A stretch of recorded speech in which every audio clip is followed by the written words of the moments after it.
Why? See, it wasn't playing earlier. Hi, let's do this. This is probably my one stream for the day. I had a late start after last night. Um, oh, I don't know if you can hear while the music's playing. I was just saying welcome. This is the stream for the day. Um, it's more or less an open panel ish, depending on who shows up and what they want to talk about. I will start out by checking the news. I haven't looked at anything today. Uh, Ukraine says forces control nearly 400 square miles of Russian territory. Wow. Top general says Ukrainian forces have captured almost as much Russian territory in the last week as Russia has land in Ukraine this year. Yee.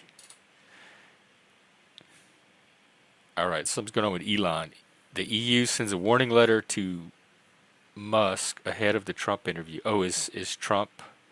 Elon Musk clashes with EU over disinformation ahead of the Trump interview. What is this about? This looks like something I would be very interested in. In fact, let's look at some full coverage. The FBI is investigating the campaign hacking. Is that today? The Trump Musk interview? I wonder if that's what's going to be dominating the streets today.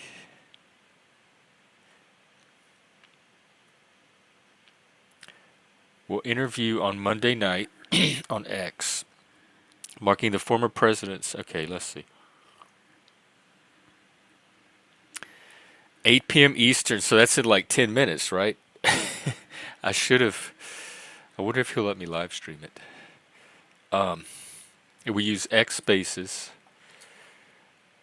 It'll be unscripted with no limits on subject matter. Damn, I didn't know about this at all. I might not have even started this stream. All right, what this will be then is like a hangout stream for people who are not into Trump or tired of or need a break from it or get tired of it. But maybe this will be a slow night. I didn't realize this was happening today. I didn't even look at Twitter. Hey, Wombat. Yeah, I saw something like they went over to Russia. They went on the offensive. Oh, I better check it now then because I'm kind of if I had known the Trump interview was on, I might have chosen to watch it instead of stream. But now that I'm on here, I'll just get the little nuggets that trickle out over the next few days and catch it that way. Because I'm not the political drama is going to change so quickly and so volatilely between now and November that I don't even want to load my brain up with all that noise right now. Hey, Dom. Oh, okay. Cool. Well, good. Then what? We'll do a conversation with us for a little while, and then maybe bring on a person or two to join in as they show up. How's that? All right. Let's see. Anything on? Well, Noah Smith says between Britain throwing people in prison for tweets, Canada recommending suicide for the disabled, and Australia, well, being Australia, I'd say the Anglosphere is looking decidedly wacky these days.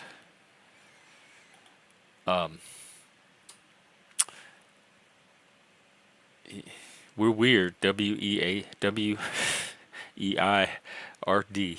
The acronym WEIRD. I forgot what it stands for. Western, Educated, Industrial. Let's see.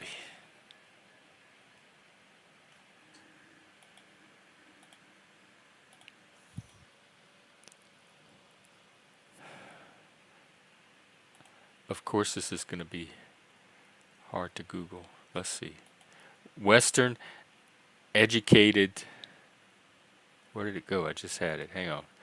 Western educated, industrialized, rich, and democratic. So I guess I'm wed. I'm Western. I'm educated. I'm more or less industrialized. I, I'm I'm Cajun. I could move in and out. Um, and I'm Democratic. Well, Democratic in the sense that America is a representative democracy, not in the sense that I'm a Democrat. So I'm just missing one letter. It's like collecting the Pepsi Cola caps. Hey, Philip and Axis, how is it going today? I didn't know Trump was going to be on in like 5 minutes. Elon and Trump are doing an interview in Twitter Spaces, which I have Twitter Spaces. I just don't know if are we going to be able to stream it. You know what? I gotta I don't want to risk it. I just got monetized, and I don't. I got a copyright last night, in fact, from a Uncle Fatty clip that we didn't catch in time, and he didn't pause it in time. And those algorithms are merciless. It was like a second of the song, and I gotta take down. So now that I'm monetized, I want to be very, very cautious in that area. So I don't know if I'll stream it tonight, but if somebody else is streaming it and wants to uh, comment or share highlights from it, maybe I'll listen in on it. You think Elon is? With Elon, because of the neurodivergence, I kind of give him more of a benefit of the doubt. Trump, without a doubt, just classic textbook narcissist that happens to be supporting more of the policies that I would like to see in this country than the other side. And the fist. That's still take everything else away about Trump. Just as a human getting shot, he could be from anywhere. That recovery and reaction. That was like art.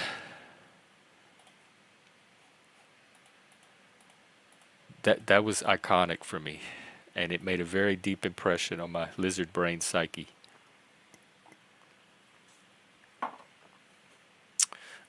Whoa, what was I doing? Oh yeah, this free speech thing. What is Trump post on X for the first time in nearly a year?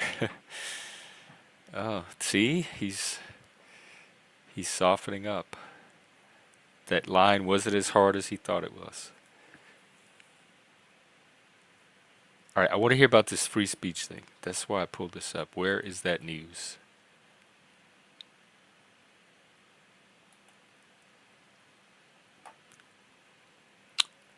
Tech billionaire dismisses warning from Brussels. Hang on, it's paywalled. Fuck.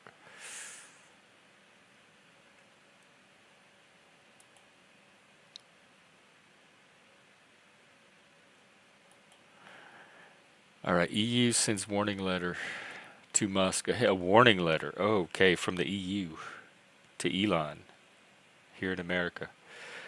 With greater audience comes. This is something I kind of wanted to talk about tonight. That was on my mind in a different context, but part of the same trend. With great audience comes greater responsibility. Okay, says who? You like who are you? That's just these people's opinion. What does that have to do with Elon? As there is a risk of amplification of potentially harmful content. See, this could be anything. This is that stochastic terrorism, words are violence. These people live in a world where there could be any loud big boom noise at any second from somebody typing a word on the internet. This is pathology to me. With events with major audience around the world, I send this letter to Elon Musk, and it's because of that EU's Digital Services Act. It says a relatively new law regulating illegal content and disinformation on large social platforms.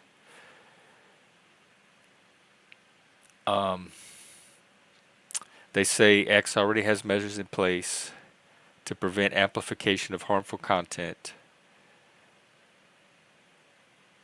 Let me clarify that if any negative effect of illegal content on X, these people, they're scared of speech. They are scared of Trump being able to sit down with Elon and speak.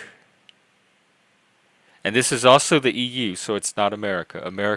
Americans like me may have different sensibilities around that. But if that's the rest of the world, A, I'm even more glad I'm an American, and B, wow, the world is kind of scarier than I thought. I'm gonna black pill myself if I keep this up. Um,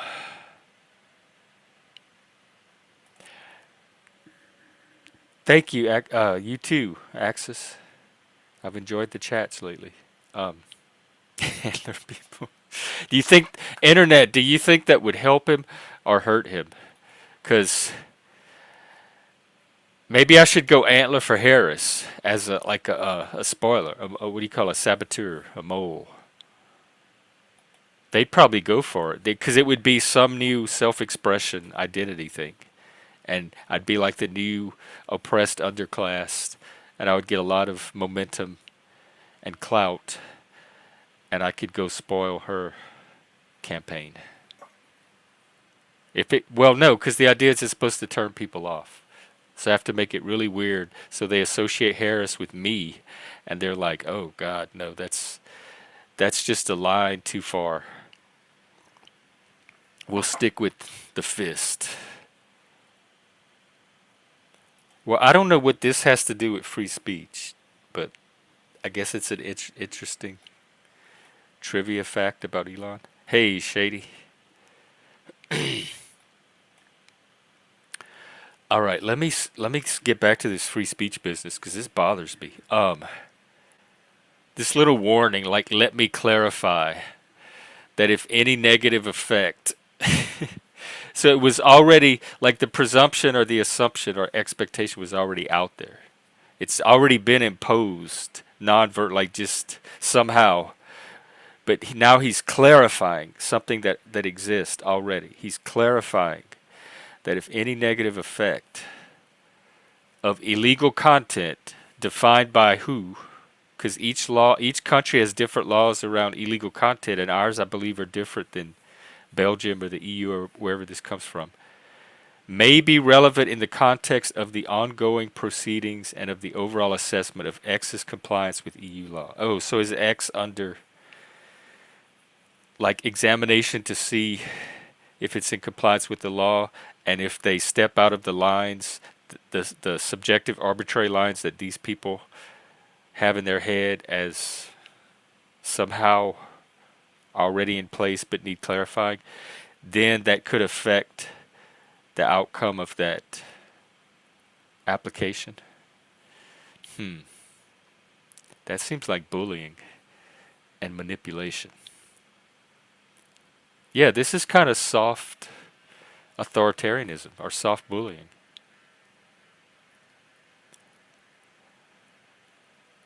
Well, that lady that they hired, that Elon made her the CEO, that I thought she was kind of woke and I was really worried about her, Linda Yaccarino, she sent them a letter back, and she called it an unprecedented attempt to stretch a law intended to apply in Europe to political activities in the U.S. I agree.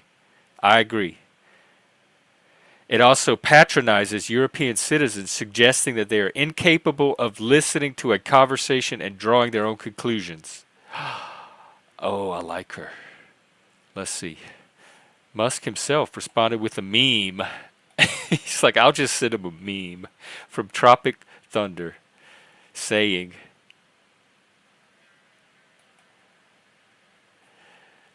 all right, here, we got to look at his response. This is good.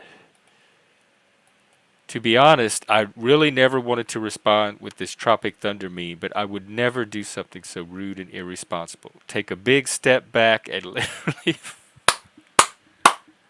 There's the fist, folks. That's what you do when you're being micromanaged and over-socialized by people with values and norms very different from your own and somehow assume the authority to impose them on yourself in a liberal society. Can you imagine? I was thinking, like, so what happened in my generation? This is the story. This is the Karens of my generation. And it was running in the background. I remember it as I became an older teenager and like college age stuff, but still in my generation. But when I was in high school, well, I remember when I was in 8th grade, Prince, Purple Rain, When Doves Cry came out, and Prince like shot up to the, like, he kind of became the new Michael Jackson because Thriller had come out the year earlier and everybody was all Thriller mania, and then Prince came along and it kind of shifted to Purple Rain. And everybody I know had the Purple Rain soundtrack. I don't know a single person that didn't own that cassette. And there was a song on it called Darling Nikki.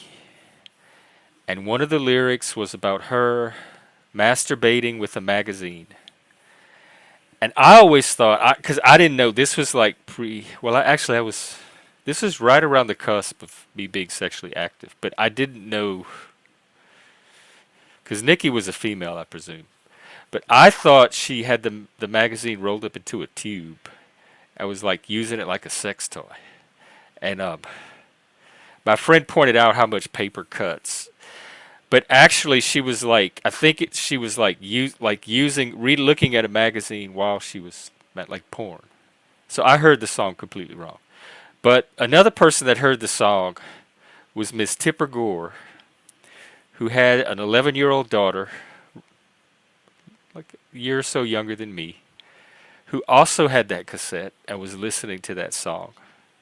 And Mama Tipper, I guess, was around and happened to hear it herself and started hyperventilating. And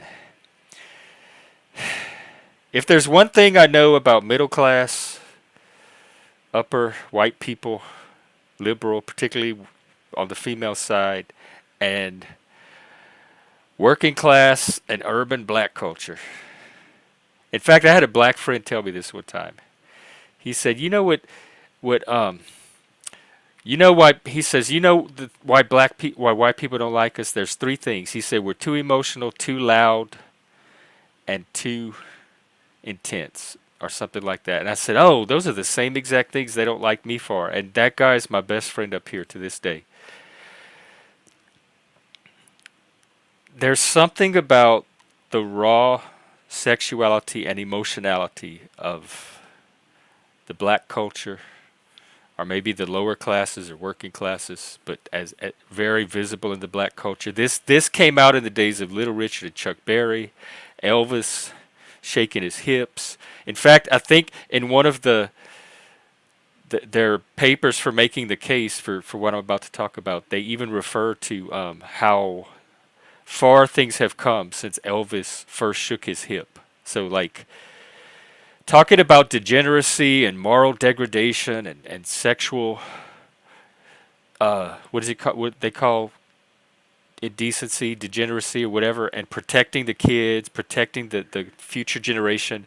That's all showing up on the right now because they look at the left and they see all that. But in my generation, those people were on the left, and it was Tipper Gore and 3 other parents of politicians, and they formed what was called the PMRC, Parents Music Research Coalition or something.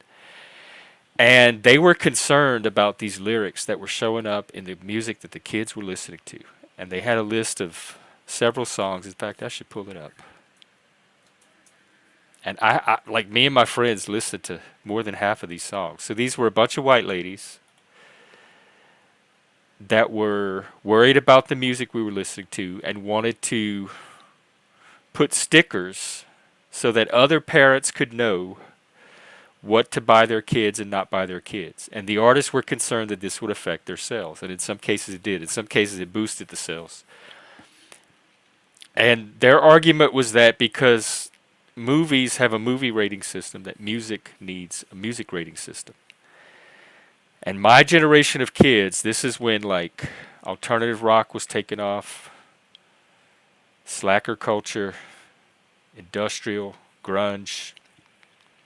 That was our version of rebellion and fuck the system. And the system we were fucking was this system right here. These parents telling us what music we could listen to, trying to gatekeep our music, trying to interfere with creative artists, being creative and making a living from it, etc. And so I knew the PMRC because they were going after all of the bands that I wanted to listen to. And my favorite band of all, Sonic Youth, even had a little sticker on one of their albums called Smash the PMRC.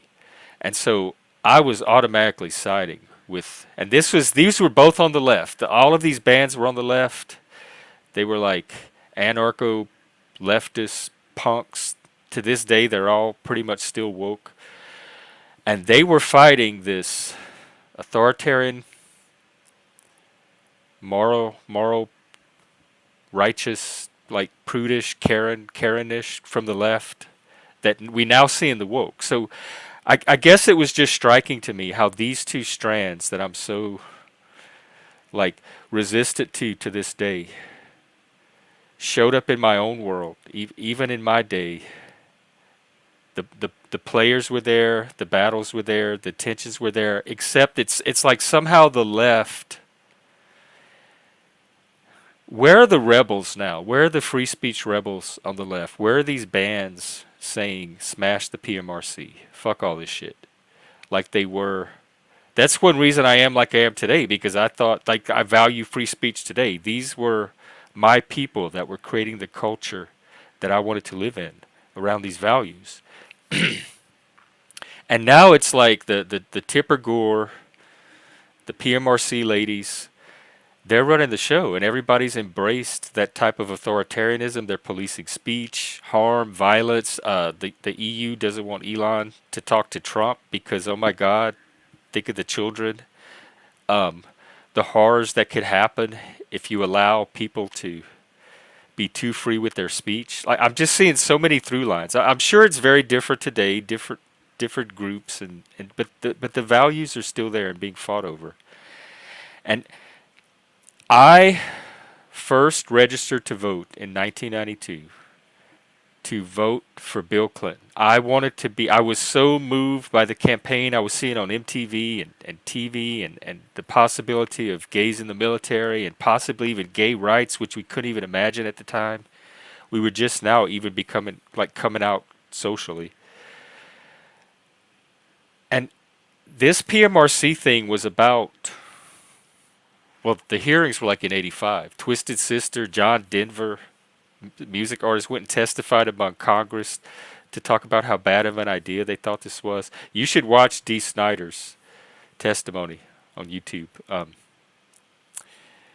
You'll probably see, it'll probably remind you of some things of today, and it's an impressive performance nonetheless. But that was like, it came into my life about 89, 90. And by the time I voted for Clinton, same side, same team, I had forgotten all about the fight I was having with it myself. But the very first time I became politically active was when I went to the mall to try to buy the new Dead Milkman album. And it had one of those stickers on it. And they asked me for my ID, and I was 17 years old. And I was not driving yet. I did not have an ID. I had no need for one. And they would not sell me the tape. And they said my mom had to come back with me and buy me that tape. And we lived out of town, so we had to drive about 20 minutes into town to do shopping. So I had to go back to my house, and on another day when my mom had time, she had to come to the music store with me, like I was a child. Oh, no, I was not 17. I had turned 18. The rule was 21. That's what it was. Because I was an 18-year-old. I remember thinking that I was an adult and should not have to have my mom with me to buy my music. And I threw a fit, speaking of Karens, and they said, don't worry, many other people have been throwing the same fit. What you can do is you can call this number, it's your senator, and you can express your disapproval about this bill. And my senator was J. Bennett Johnston. And I didn't know who he was, but I called that number and they took my message and they said, okay, we'll have him call you back. And I'm like, okay, yeah, I'm sure you will. And I swear to God, like the next day, I got a phone call. And it was this old white guy. And he said, hello, this is J. Bennett Johnson. I got a message that you wanted to talk to me about a bill or law. And I said, yes, sir, I do. I said, thank you for calling me back. I said, I want to tell you about an experience I had trying to buy this music and how much I don't agree with this law.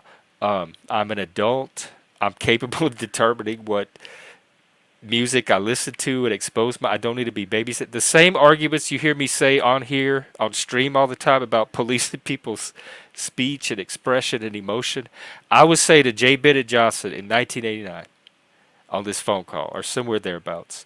And he thanked me. We talked for a couple of minutes, and he was so nice and really listened. He like really wanted to understand my position on this, and he thanked me. So people that are black pilled on politicians, that was my very first experience with a politician. And oh my God, if we could have more people like this in our society. I don't know how corrupt or what like puppet strings he was pawns of or whatever. I just know that moment that I had with him seemed damn authentic. And it allowed me to express my grievance about this law. And that was the first time I was politically active. And it was I didn't have a political party at the time, but it was against what was coming out of the left. And the bands I was listening to and my musical subculture were taking the same position as me. We had the same reaction. And I just found all that very interesting in relation to today and stuff going on. And now I read this Elon article. In fact, speaking of, I'm sure that interview, is it going on now? Let me check. I don't see it. Did I get the time wrong? It said 8 p.m. Eastern. Or is it next Monday? Let's see. We'll use X spaces.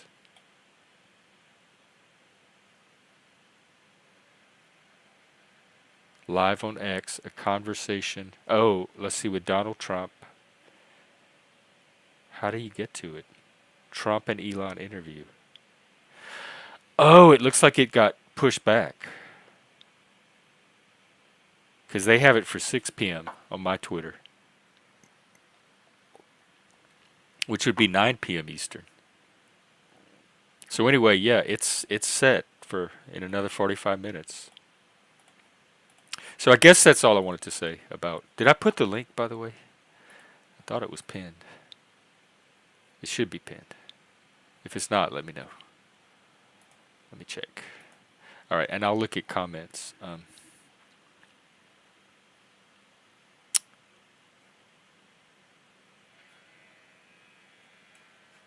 No, sorry about that.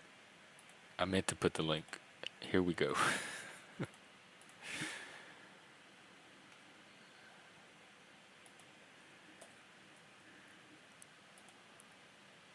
All right, now it's open panel. Come on up, yeah, y'all. Contact canceled. All right, let me Elon, baby mama, daddy, children. Yes, freak, Two Life Crew band. The title, the very first album to get one of those stickers. I think it was what, 89? Or 90. Was Two Life Crew, and the title of the album was Banned in the USA, and that was the very first one to get the sticker. And I noticed her first complaint was about Prince and Darling Nikki. And the first one to get it was a black black artist doing a black album, and these were white ladies forming this committee. So I'm not saying that there's systemic racism or unconscious bias or anything like that. I'm just saying these people are on the left. Yes, freak, yes. So we're like we're seeing the same thing, right? We're the new punk underground fighting this stuff. Book burnings? I don't know if anybody. Are people actually burning the books? Let me know, not Laws. I honestly don't know. All right. Oh, contract. Oh, are you saying with the Trump and Elon, it got canceled? Wait, what? Hang on. Let me find the clip because I might know who it is. I know a couple of people that do AI characters. Let's check this out. Yeah, he's trying to do the interview too. The problem with midlife is you can't see any of the panelists because they're this tiny. Because he streams it fucking vertical. X is crashing right now. Ah, okay. Well, good thing I'm safe here on my little YouTube corner. I would offer to play a clip, but you're going to be able to see this much of it. So there's no use even. I'll go back and watch it off stream and then I'll talk about it. That's what I'm better at anyway.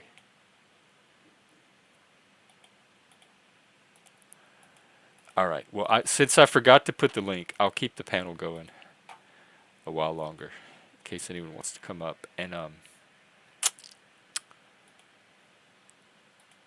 just do the panel thing. But yeah, this I'm so I I I'm not a my I Twitter became almost unusable for me when Elon took over. Like my engagement dropped, the interactions I got from it dropped. All the people I used to talk to, we weren't seeing each other's tweets anymore. So I had to basically quit using Twitter. So I was not impressed with Elon's performance there.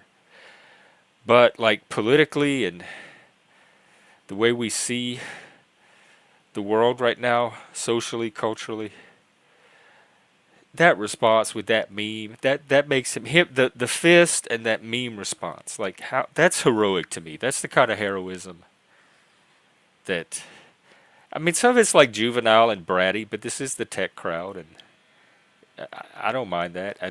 And someone's doing it. I just that someone's doing it. Like, so what that you have opinions about what Donald Trump and I should talk about on my platform here in the USA. You over there in Europe. So what? Fuck you. Just like people come on my panel and try to tell me how to run it, or I go on other people's panels and they try to police my conversation. I have the same reaction. Like that meme is going off in my head every time. I'm glad Elon put it out there. He clarified. He clarified right back. I don't know. I'm not one of these people that believes in dreams. I think it's just your brain processing brain junk. So I don't like make symbolisms of dreams and stuff. So I don't have a brain that tends to. I don't do well at like what is symbolism, even with literature and poetry. That's probably one of my weak areas. Is um, being aware of all of the different associations of the symbolism and the interplay between them. Philip, it is stranger than you know and becoming stranger. And part of me comes from that world. I hate to say it. I'm a prisoner of the strange in some ways. Just like we talked about, like when Steve was on, talking about men and masculinity, how we have to manage our violence, our aggression, and try to minimize the effects it has on people around us. I think I have to do it with my strangeness. If I have to not let it interfere with the sane parts of what I'm trying to do. Not that sanity and strangeness are contraries or polarities. I'm not suggesting that. But because if I give too much range to the strangeness, I'll end up in like the vortex of the panelverse. Hey, Connie. But at the same time, I can't completely. I need a little bit of that energy. I'm Cajun. I need to have that little jar of Cajun seasoning in my spice rack when I need it. But you guys have been great, honestly, for keeping me on track and the support I've been getting. Just like you're moving in the right direction. We appreciate what you're doing. Um, that's helped more than anything to kind of steer where I needed to steer. All right, let's see. Freak's theory here. Semi taken from the Chinese WeChat app. And my response to that is I would not know. I would have no clue. I'm future illiterate. I kind of know the millennials. What comes after that? Alpha Z. I have a few Z friends and connections, and their worldview is a little fuzzier, a lot fuzzier. And beyond that horizon, I am so ignorant of what the generations are doing. It's a completely different language and tribe. I tend to defer to Daniel when it comes to stuff like that. He has an eye for big picture and perspective and being able to make critical sense of different elements. I hate it. I don't ever call it X. I think it was very poor branding. But you know what? I bet in his little spurg brain, it made perfect sense, and probably still does to this day. X is expressing everything his tism wants to say about how he sees the world. So we're in his world, just like we're in the world of all the spurgs here in the Panelverse. They said that Silicon Valley and technology was the age of autism, but I think we're in the next wave of it, and I think it's virtual, and it's here online where we congregate and meet and speak. Yeah, I did too. Like completely dumb. The I've changed my mind on this now, but the right side of the spectrum for a long time has had a reputation for being a little like poorer in creative and intellectual and artistic resources, like inner resources. But lately, I see good things coming out of the right that stimulate me and challenge me and make me laugh, and I see really dumb, cliche, hackneyed drivel coming out of the left now from the same outlets that used to do the edgy, creative stuff. So I think some of that's shifting.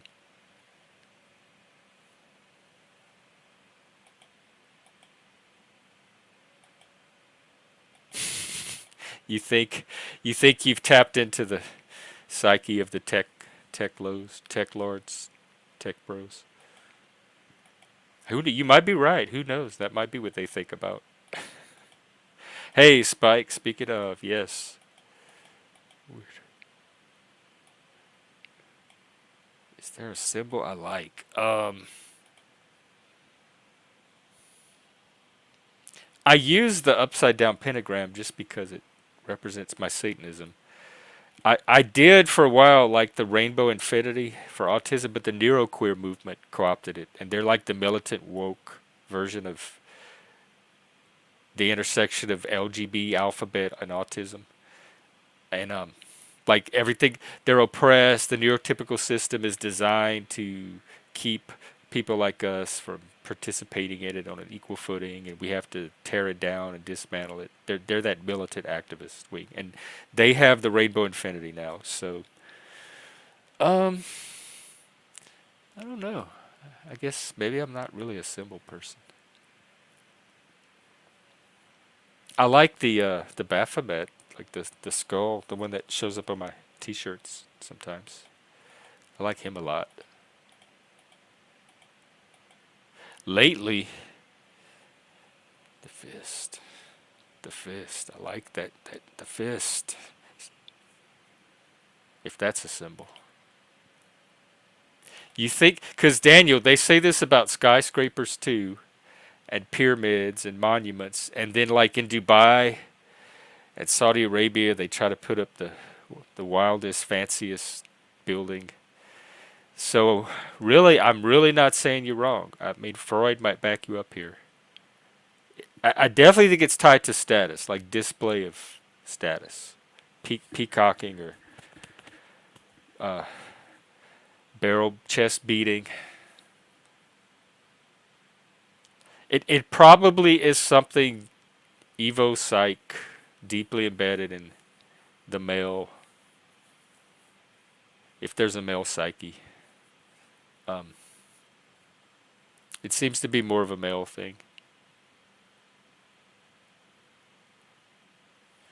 The fist, the that's when Donald Trump escaped being with us by moving his head just a fraction of a millimeter at the right time, and then he got up maybe not even seconds later, and he was like, "Fight, fight, fight!" And then he kept pumping the fist. That was his thing. After that, at the rallies, he'd pump his fist. That would take me back to that moment. He's good. He's an excellent troll. He's a good producer in the sense of producing staged experiences and making them memorable.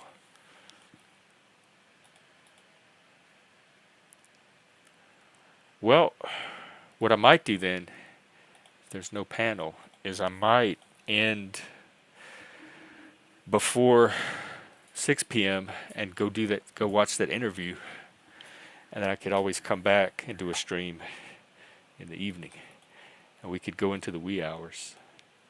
That's an option too. Oh, I think somebody was going to come up.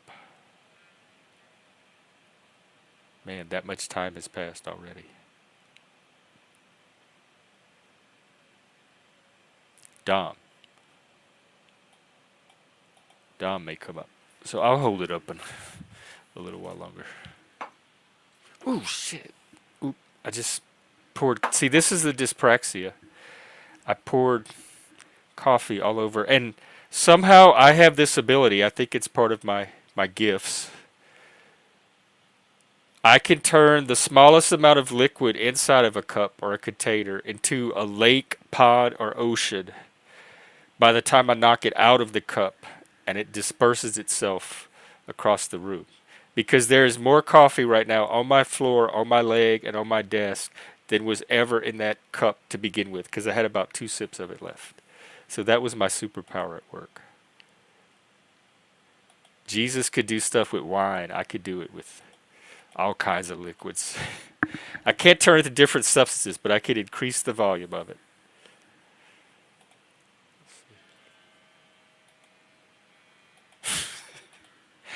Daniel, I don't dislike your theory of mind there.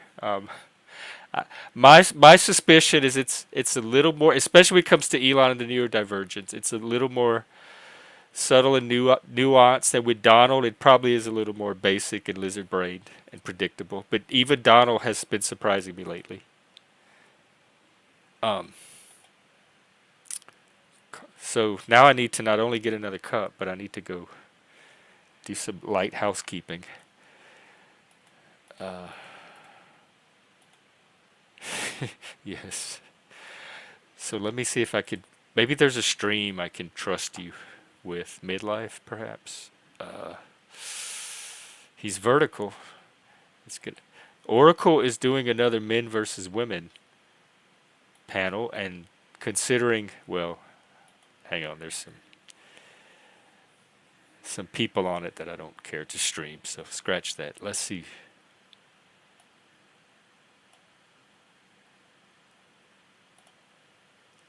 Who's on?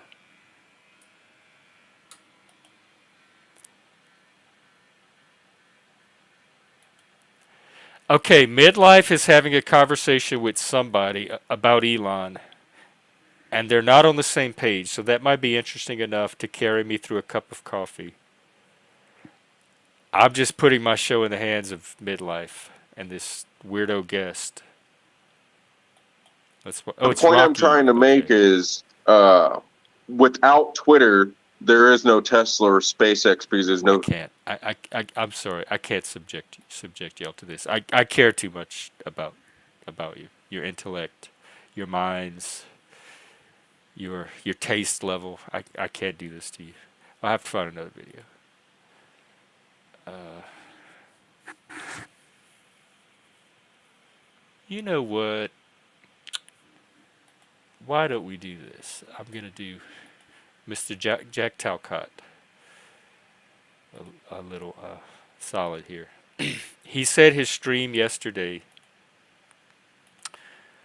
was a good one and worth seeing, and he does this little opening monologue. I don't think he'll mind if I leave you with I feel much better leaving you in the hands of a Talcott monologue for just a couple of minutes than I do a midlife stream with Rock E on it. But I got to get rid of this potentially copyrighted music. Uh-oh, he's going conspiratard. Hang on, let me fast forward. Something inspirational. Come on, Jack. That's what you do best. I even feel you even have an effect on me. That's how good you are at it.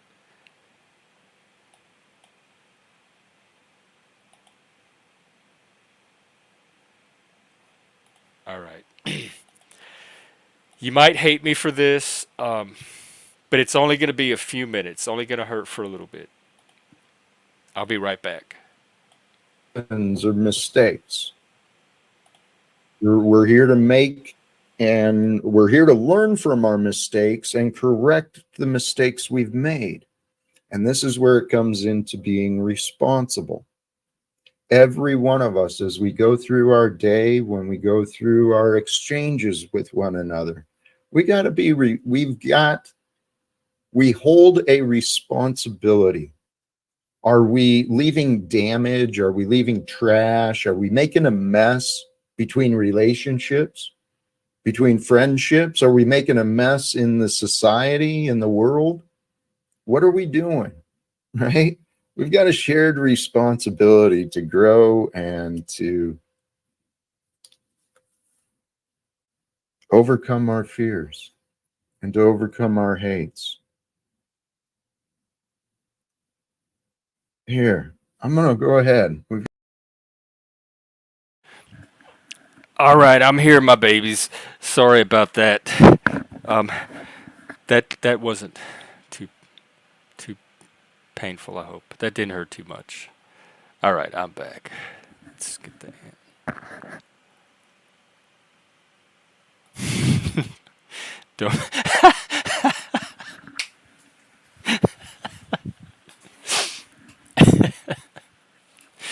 Oh fuck. Put him in the sewer grate. I'm sure Talcott clip. What is it?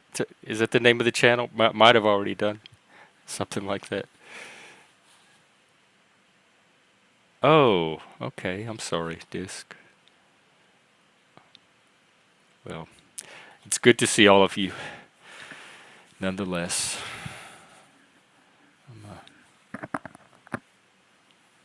I was talking about maybe wrapping up soon because they have the Trump thing coming up. And I don't want to risk streaming it, but I could go watch it and then come gossip about it and give my thoughts and opinions on it afterwards. Because I don't really pay attention to Elon much.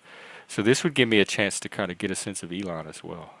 I just know him more as a face and I see his tweets, but I don't really watch or listen to him. So I don't know his personality.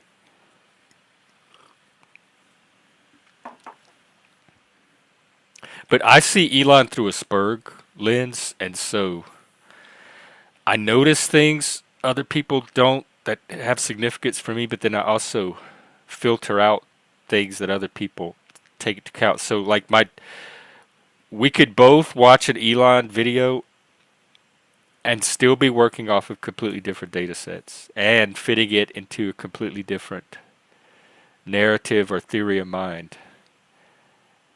And so I don't know if it's possible for me or maybe anyone to have a completely objective perspective on Elon. I don't think there is objectivity. I think there is no text, only interpretation. there's a text, but no human mind will ever experience the text. They will only experience their interpretation or their reading of that text. And somebody else will come along and only experience their reading of the text. But no one will ever experience the text. It's always mediated by an interpretation or reading. And I think the same with perception, reality. Science is about as close as we've gotten to some kind of collective interpreting. And really that only works really well when it's aimed at the physical universe.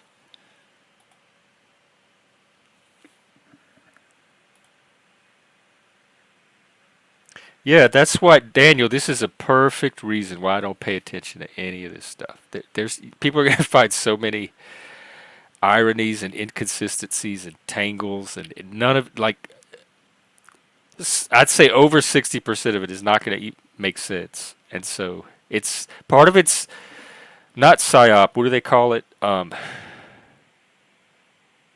bit. Part of it's bit. It's production. It's going to be production. We're living in the age of production. You're seeing it in the panelverse. You're experiencing when you watch and participate in these streams. Not for me. I am not. I disavow all production. I try to be as authentic as I can and keep my streams authentic. But there is production afoot. But there's production from now until November too. All of life is going to be a produced, manufactured reality, or parts of it will be, and you may not know which parts those are. Things that look organic and real may be produced.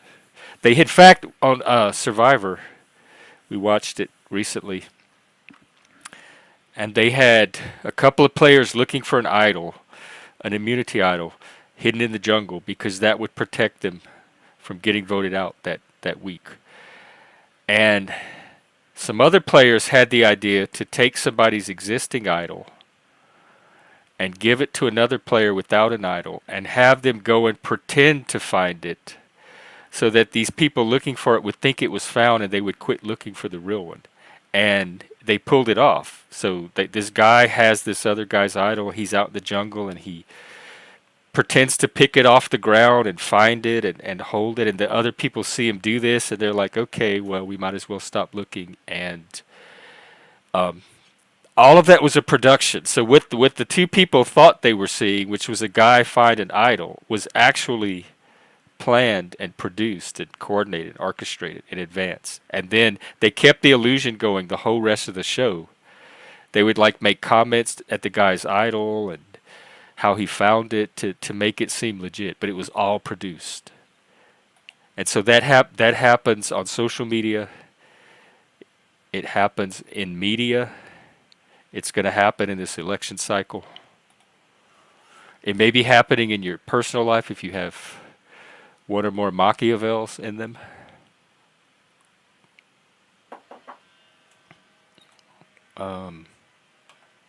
I must have missed some previous comments. Let's see. Oh.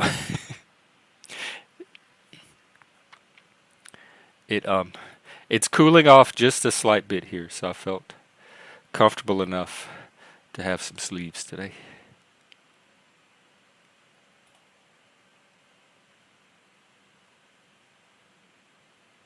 Let's see.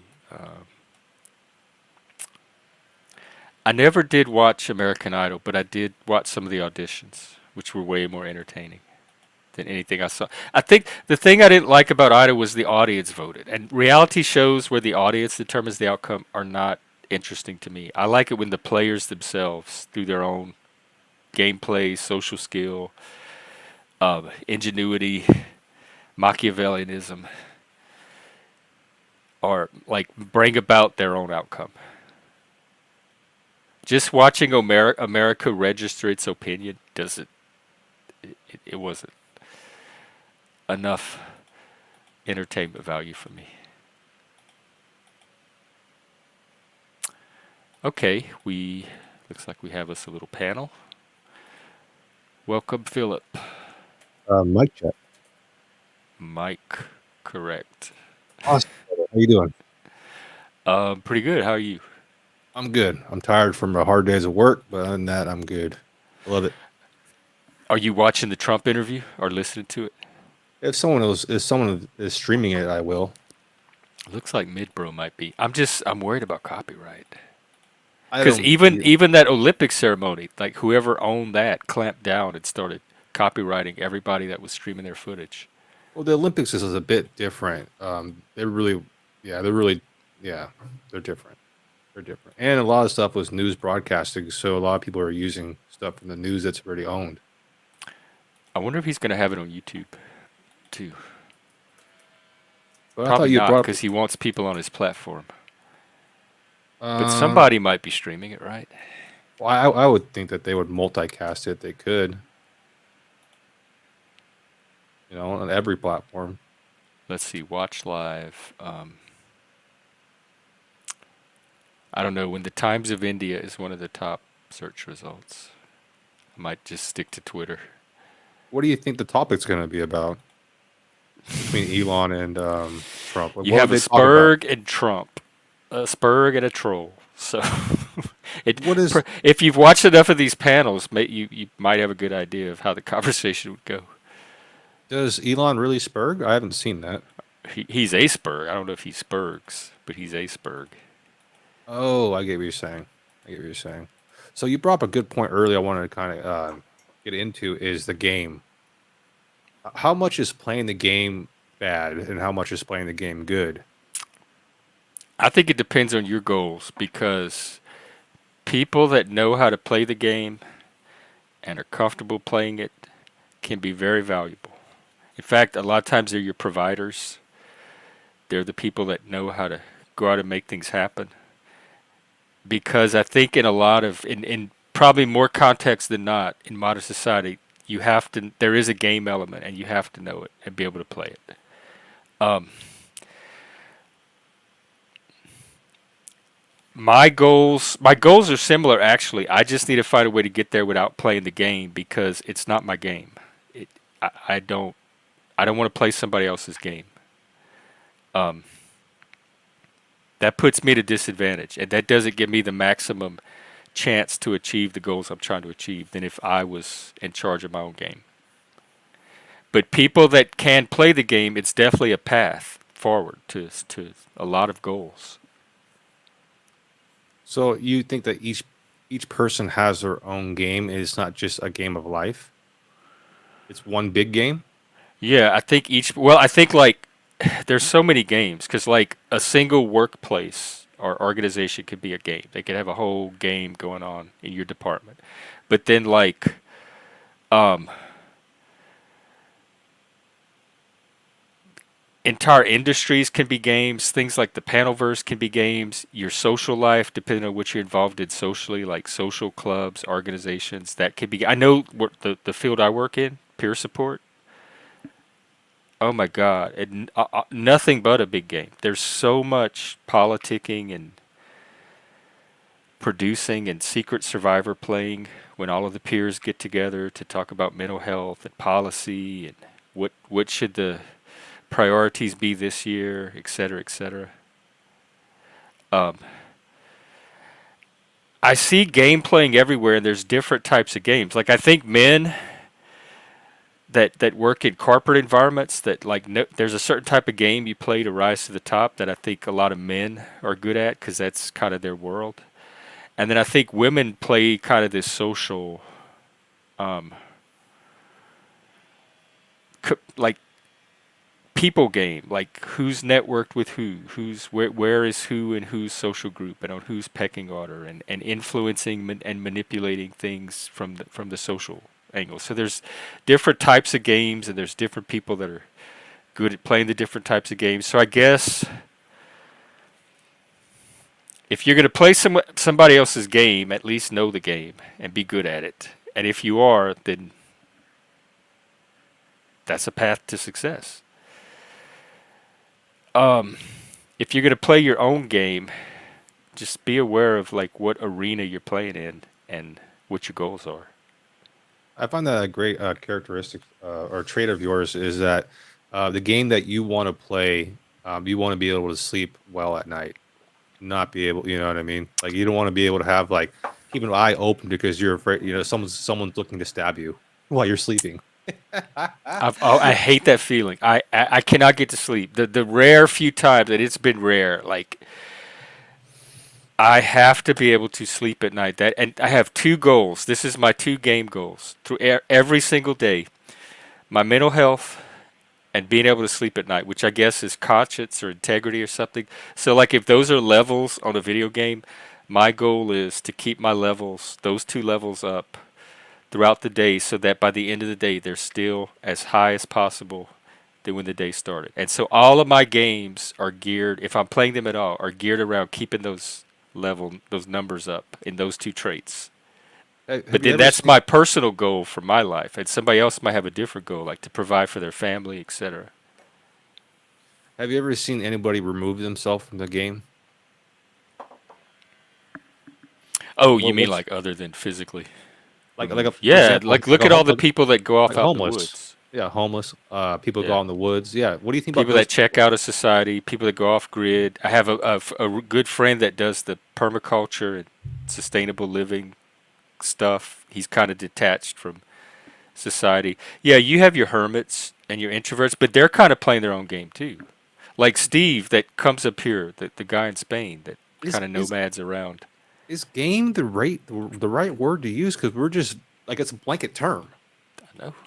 That's It's you could call it a game, you could call it a dance, you could call it a what do you want to but call it, it Jeff? it, it, it seems gamey because a lot of the interactions with people turn into that. They have such a everyone someone defined conflict once and it's my favorite definition of conflict so far. I forget who it was, but conflict is when two people want different things. And so as long as you have two people and they both want something different, you have the beginning of conflict and the beginning of a potential game. And so everyone's trying to get their needs met, and everyone has different needs. And when those needs clash or collide, you get the games, or there's games that can maximize more people getting their needs met if they coordinate their games.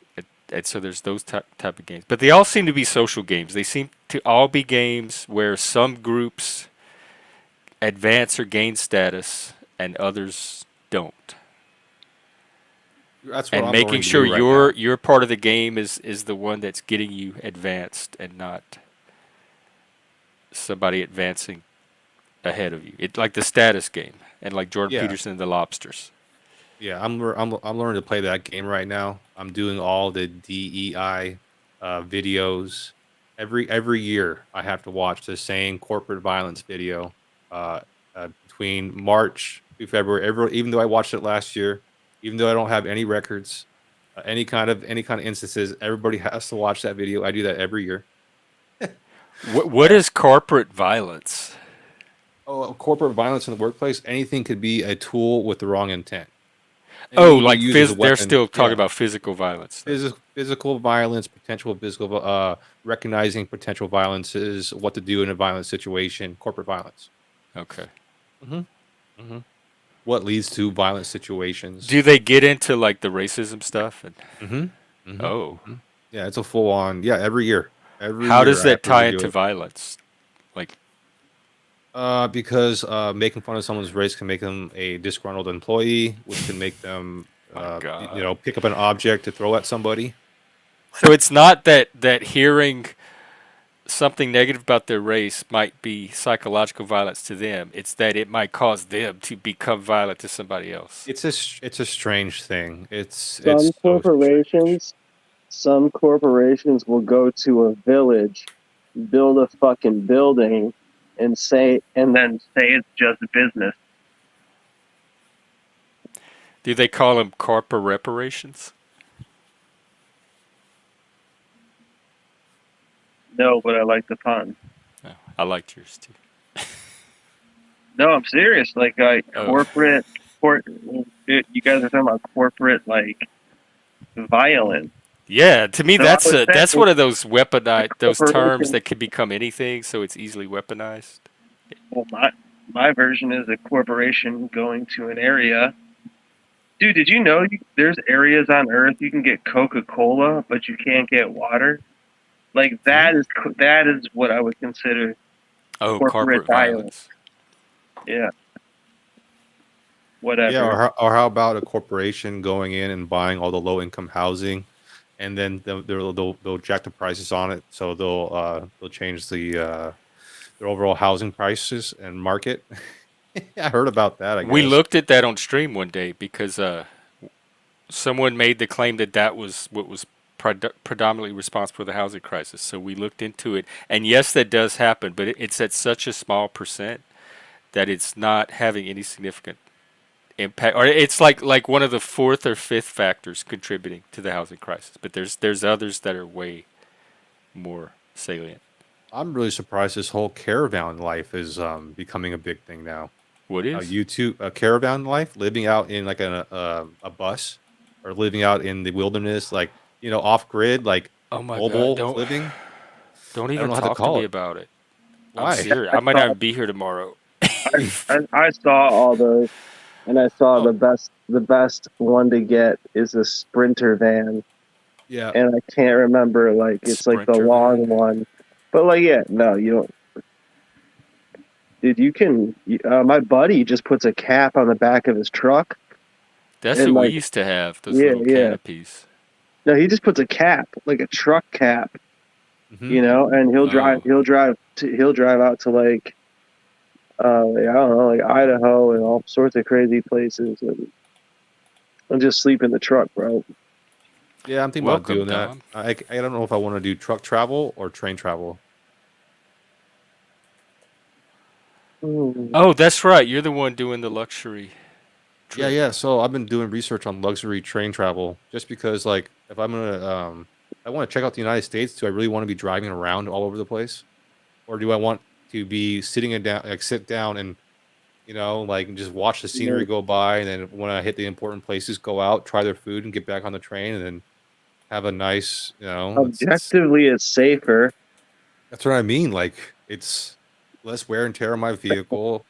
I'm already at a no pace kind of event. I'm on vacation, so what's the hurry? I get to check out the whole United States from a train. So I don't know. It sounds kind of cool, and everything's covered. I get a bed, 3 meals a How long day. is the trip? How long would the trip be? Well, from Los Angeles to Seattle is 32 hours. It's like a whole day up the coast.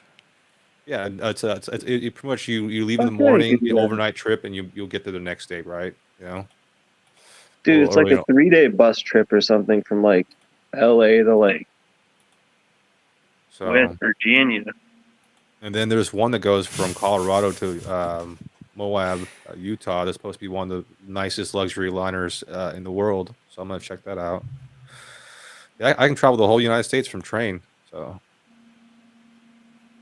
why drive?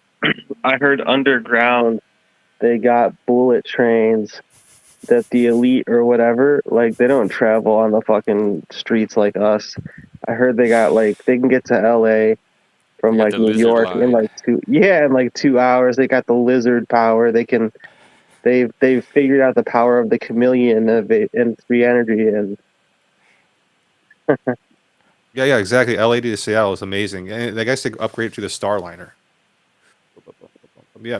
Amtrak, The exactly. Serpentine Starliner. So The Naga Express. yeah, that's what I'm gonna be doing. not gonna tell you about it. Not gonna tell you. Yeah. I'm gonna probably start that this year. That's one of my goals, to start that this year. Start traveling. That sounds cool. This tear down lifestyle concept is. I could do like a tear down live stream and just stream, like live a tear down lifestyle and stream it like Steve does, and like talk to different people along the way and do interviews. I don't know if people. Yeah, I mean, I definitely would love to do that. Is because it'll be on a train, so I'll have Wi-Fi. I can take you guys with me. Yeah. Oh wow! While you're on the train, The train has Wi-Fi. you consider panel from the train. Exactly. Yeah. So I'm all Take- about it, guys. Is that really a vacation? Well, when you take the panel on vacation with well, you. you guys are friends, so you could be This vacationing with really is friends. like Hotel California. There is no escape. There is no escape. That's why I want to make sure, Jeff. What'd you do last night? Did you do like a 8 hour stream and not go I to bed, did. bro? Oh, I got monetized last. Oh My yeah, monetization came in, and I got some super chats, in and the middle of like your stream. I've never seen that before. yes, Because I'm when still. yeah, I'm in a different. It's like when you go from junior high to high school. Like I've graduated to a different level of streaming now, and I congratulations, have to brother. keep remembering that. You're an official YouTuber. But we did a good. Male's audience got rated over to here. So I was just chatting. We and DeFreak were wrapping up, and then we started fighting about Russia for an hour, and then all of a sudden my numbers went from like 10 or 12 to almost 50 out of nowhere, and all these people started chatting, and someone said Mel sent all her people over, and St. Louis. Fatty came on, OTW came on. He's doing an entire card game featuring characters from the Panelverse that you play online on panels. It's interactive with the Panelverse. It was going to be so cool. Wait, Oh, they need wait a Jeff minute. back I there. had I. Never mind. Go ahead. Oh, were you trying to sue him for patent copyright? Yeah, No, I congratulations, just thought brother. it was called impersonation. I thought Oh, like I thought I could go around and just be like whoever, you know? there's going to be what do they call panel walkers, which are some cards that work as panelists, like they stay on the panel the whole time as panelists, but their cards and their effects stay on the whole game, something like that. And I think he's going to recruit people for being panel walkers or create cards for being panel walkers. But you would be good with your own card because you have such a unique special ability once he thinks of it. Like you would be your power would be like when this card is played, you can hijack the topic from whatever someone else is talking about to what you want to talk about as long as this card is in existence. Because that gives the person the ability to manipulate the panel. And if they could keep grabbing the mic, that's a lot of power and influence in the game. Who does What is your who does that? Sorry. I missed why that was said. That would be a good power for you because that's what a lot of For people me? accuse you of. Yeah. To what? Basically stop whatever's happening? Yeah, and turn it to another topic. Like steal the mic. They could call it steal the mic. You have Oh, the power to steal the mic and yeah, mic drop. I do that. Yeah, I it's do not a do bad thing. That's what I'm saying. It's a good edge if people use it the right way. It could actually right, help them. They for could learn to sure. exploit that. This game, I have a feeling, is going to be has the potential to be. I'm more worried about this game than I am AI because this has the potential to be disastrous and unlock the depths of Machiavellianism in the human psyche of the Panelverse, no less. Or it has the potential to evolve us all to the next level of humanity. We'll see. Or it might just be a fun game to play and fight about among friends, frenemies. Where's the game happening? It happens on the panel, on the panelverse. So people, like the players, you'll have like 6 people on a panel playing the game.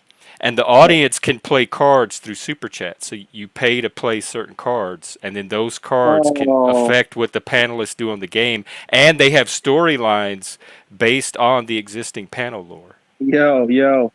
Do you remember that Halloween that there was a Halloween movie from like 2005? It was the one with Busta Rhymes in it. I don't remember that one. Dude, listen, a lot of people, whenever I bring this up, a lot of people don't remember the Halloween movie with Busta Rhymes in it. But How many sharks did they need to get Fonzie over that one? bro, like at one okay, so like the Was it premise of the woke? Where they tried to make it woke? Like, let's throw Busta in this one. dude, it was actually like the first time somebody came up with the idea to select college kids somehow to become involved in like kind of like that Big Brother show, but it was like at Michael Myers' house, like from the Halloween movies. You know what I'm saying? It So was like like a reality show or a yeah, game where they people were lived live. together in a house. No, they live streamed from Michael Myers. That's from Halloween, the movie. They live streamed from his house. Like that was the movie. It was an internet live stream. And I just remember my favorite scene in the movie is so like they don't think, you know, Michael Myers is around or whatever, you know, haha. But Busta Rhymes, he puts on this Michael Myers mask. So he's trying to like fake the audience. He's trying to like play in the audience, everybody. He's playing everybody that Michael Myers is there because he doesn't believe that he's there. And he fucking runs into Michael Myers in the living room, and he starts yelling at Michael Myers, and he starts going. He goes, "Man, who the F are you, man?" And Michael Myers like is just standing there looking at him, and he's like, "I'm playing Michael Myers, man. I'm supposed to be playing Michael Myers. Go back to the trailer." And like, it's just so funny that Busta Rhymes was in, and the internet streamed it. That's why I brought it up, because it was like they live internet streamed. It was like a live internet stream movie. Did Busta get killed? I think eventually, but when he yells at Michael Myers ironically turned around and just walked away. Damn. You know, it's like you could probably look up a clip. Look up like Busta Rhymes yelling at Michael Myers, bro. It's like the funniest shit. It's like the funniest 2 minutes ever. It's Okay. Halloween Resurrection.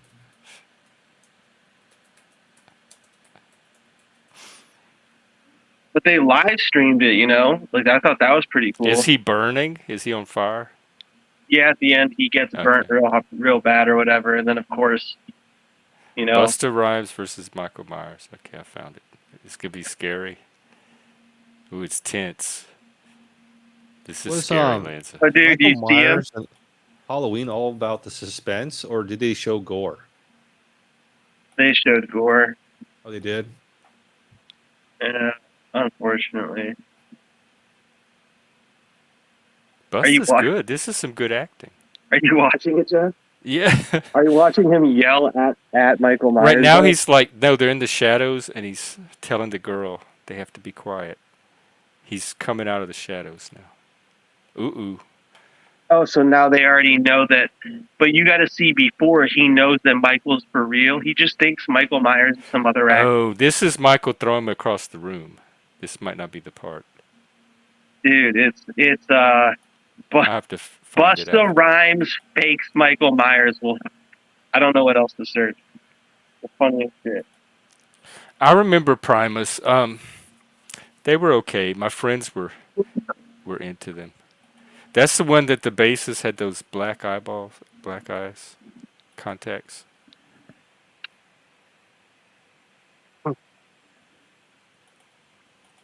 Ooh, see, I did it again, Daniel. I don't always read to the end before I post. You know, Yeah, I'm the same way, Spike. I can't watch movies that stay with me. I heard- it goes back to that needing to be able to sleep at night thing.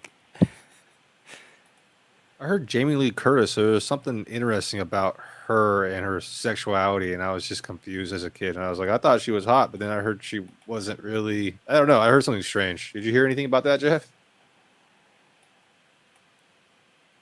No, was it about her gender?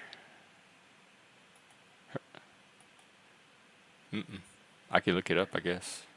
No, it's not a big deal. I just wonder if you heard Well, about I'm it. curious now.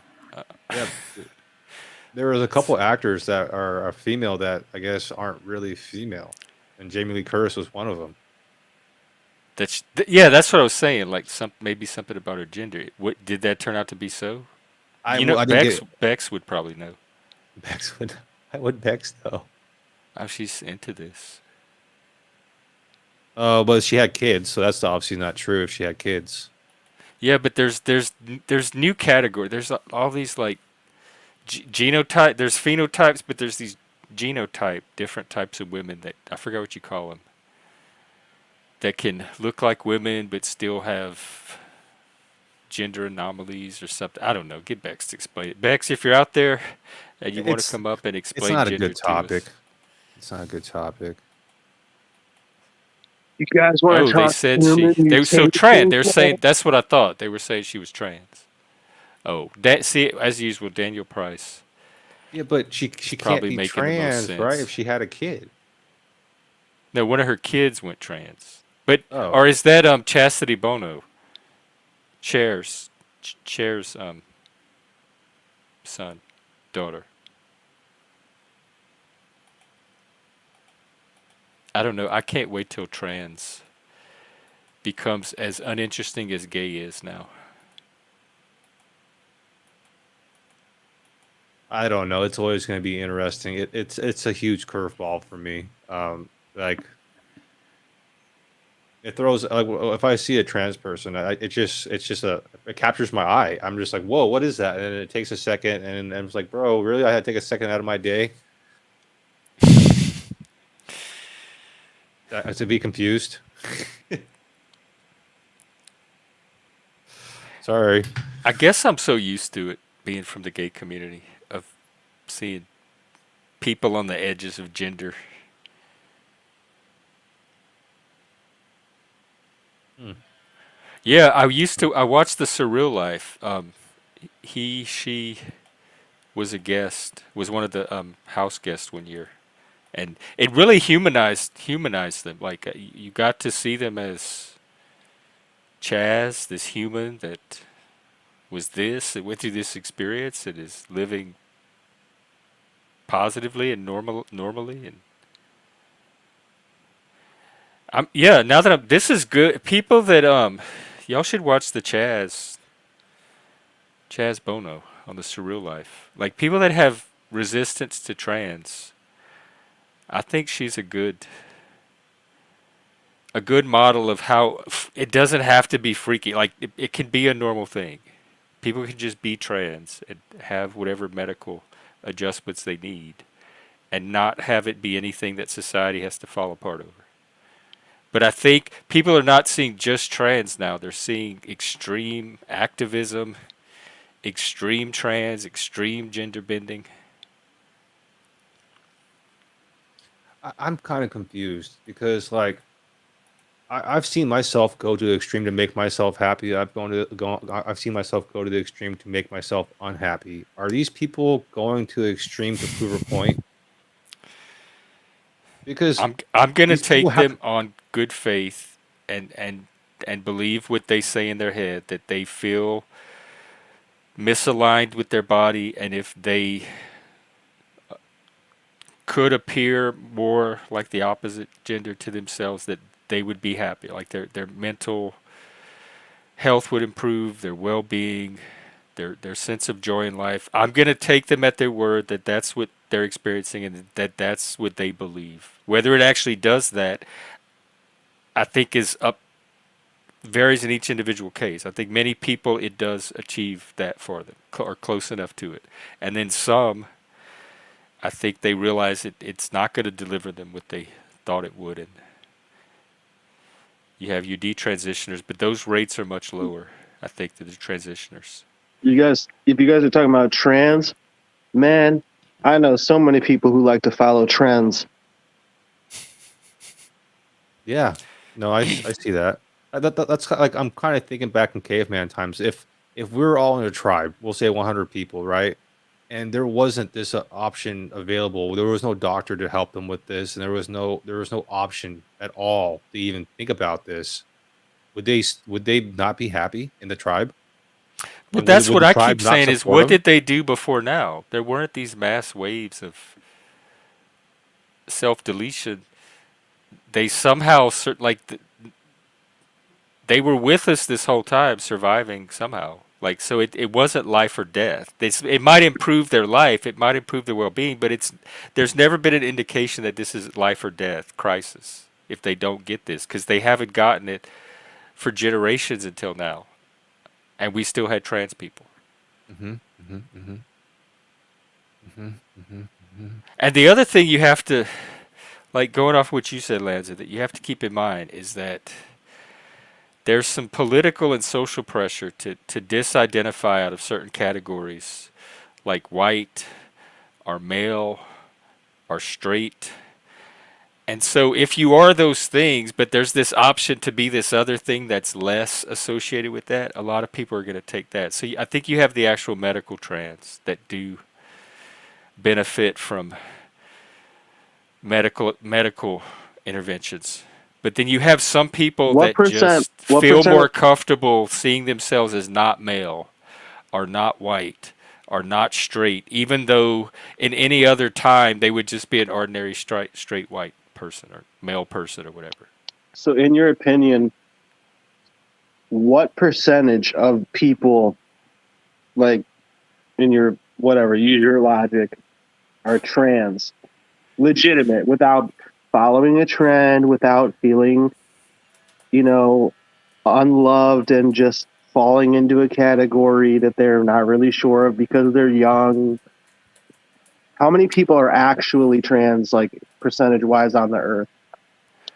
We looked at the numbers the other day, and currently, let me see if I can find them. It's got to be like less than 1%.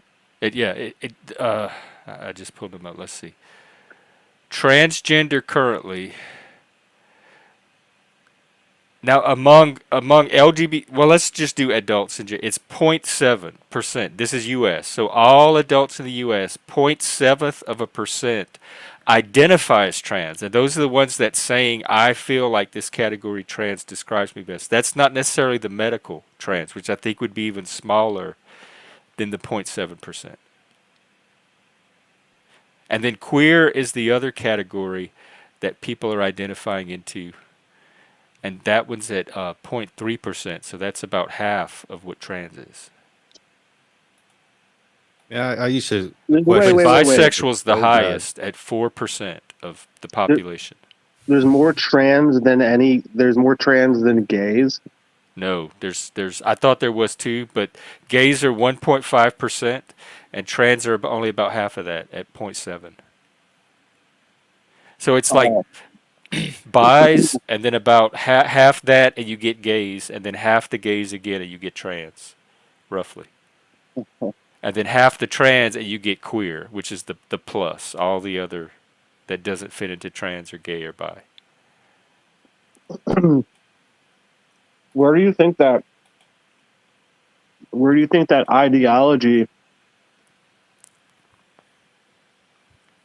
or that fact exists, and then the ideology from that actual fact seems to be like, yeah, you're right. I already said it. Like they try to manipulate people or whatever. But I think it comes from the Greeks. They were all about. The butt sex. They're about mixing everything, right? Trying to live, trying to experiment, trying to be more than just an animal, right? They wanted to experiment. Yeah, but I would also say I don't want to say that other cultures weren't trying to become more than animal in their own way too. I think a lot Well, of religions provide paths for that, or at least that's the intention of them. if if I break But down the certain, Greeks did it in a particular way. But also their gods. Theirs was not a very like authoritarian religion. The gods were free and they did their own thing on Olympus, and the humans did theirs, and the gods would interfere and manipulate and stuff. But the gods didn't have these decrees and laws that the mortals had to live by and were bound by. So the mortals were kind of free to do their thing, just like the gods were free to do their thing in Olympus. So their religion itself kind of created a worldview that was a little more free and open for that experimental approach to develop, perhaps. well, if you're talking biblical, then wouldn't it be before the Greeks and be more of the people who were Sodomites or something like that, or Sodomites? You talking about in Israel, like Sodom and Gomorrah? Yeah, like back, it would be biblical. People were trans, gay, and all that. So it was before the Greeks, no? I think you've always had people that Well, I don't. Well, what had. about Native Americans? You don't see it in Native Americans. Well, You don't Axis see it talked in about Africa, right? two souls and Native American. Actually, Two Spirit was developed by this white guy, this gay activist.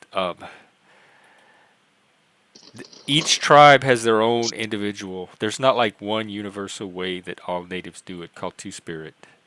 That was kind of a confection of this gay activist slash queer theorist. But but I was talking the other day about like the male and female energy, and Carl Jung has the animus. Axis is talking about the two souls. But then when I was talking to Steve, he said like not to worry about that. That's all arbitrary. Like how do you know what part of you is feminine or what part is masculine, etc. That if you're a male, it's all masculine. Are you talking about? Is that Steve Jarrett? Yeah, Steve Jarrett Is that Jordan. the same guy who believes in giving drugs to children to block their hormones and shit? I don't know. You talking about puberty blockers?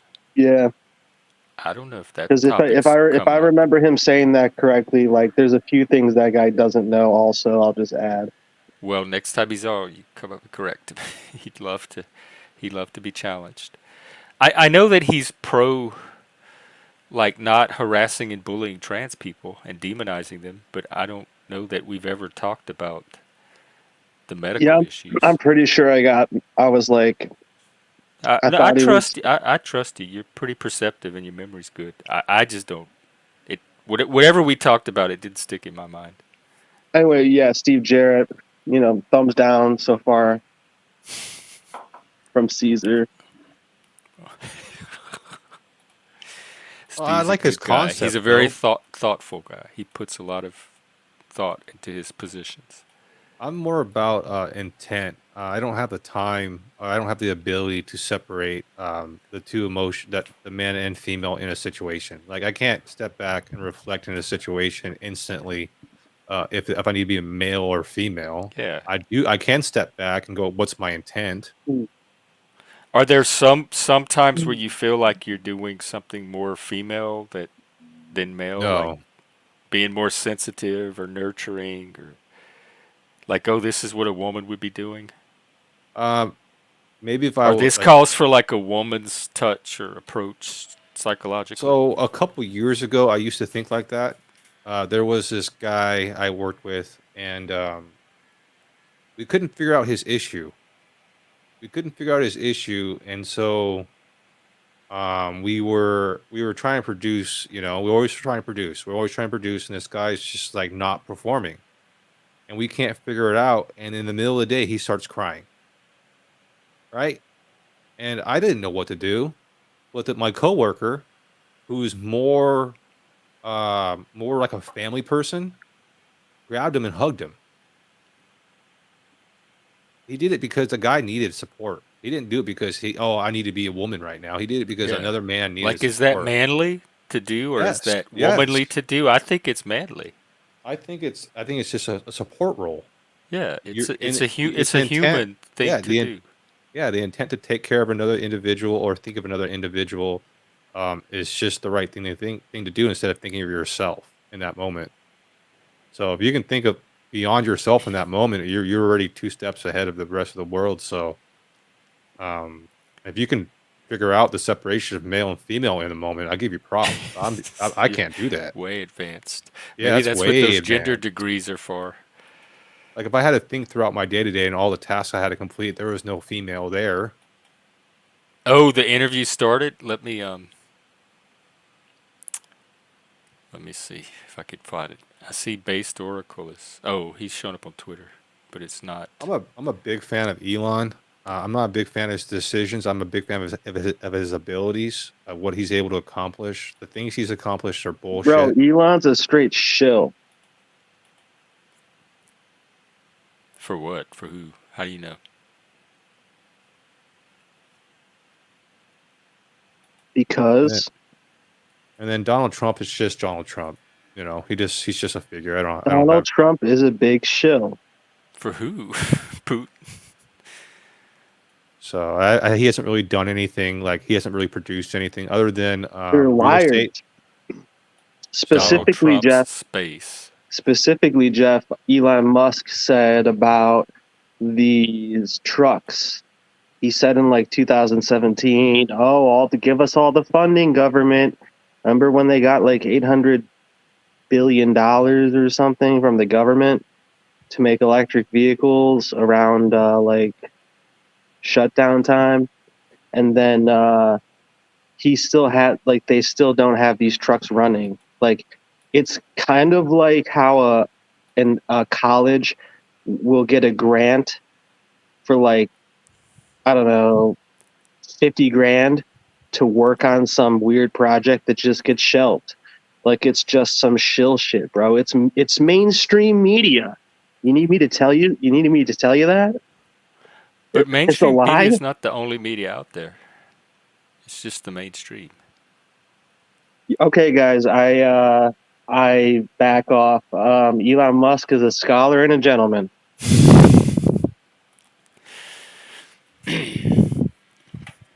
Thanks for sharing, brother. I don't know. I was hoping to see. Well, hear I more just of it. figured while you took that minute to get on your knees and blow him for 5 seconds, maybe. No, I was trying to find this interview on Twitter. I wasn't even. No, I'm talking to Philip. Philip was blowing his buddy. Why don't you continue blowing him? Hey, bro, if Elon Musk wants to hang out with Amber Heard and top What are you talking 10 about? women, I'm gonna go hang out with Elon Musk. You can go hang out fucking moving dirt, bro. We're gonna be So moving. so hold on. You're talking about women, but why are you talking about me? I'm asking you to finish talking about how cool Elon Musk is. I was just talking, dude. When you decide to grow up, I'll talk to you, brother. Oh.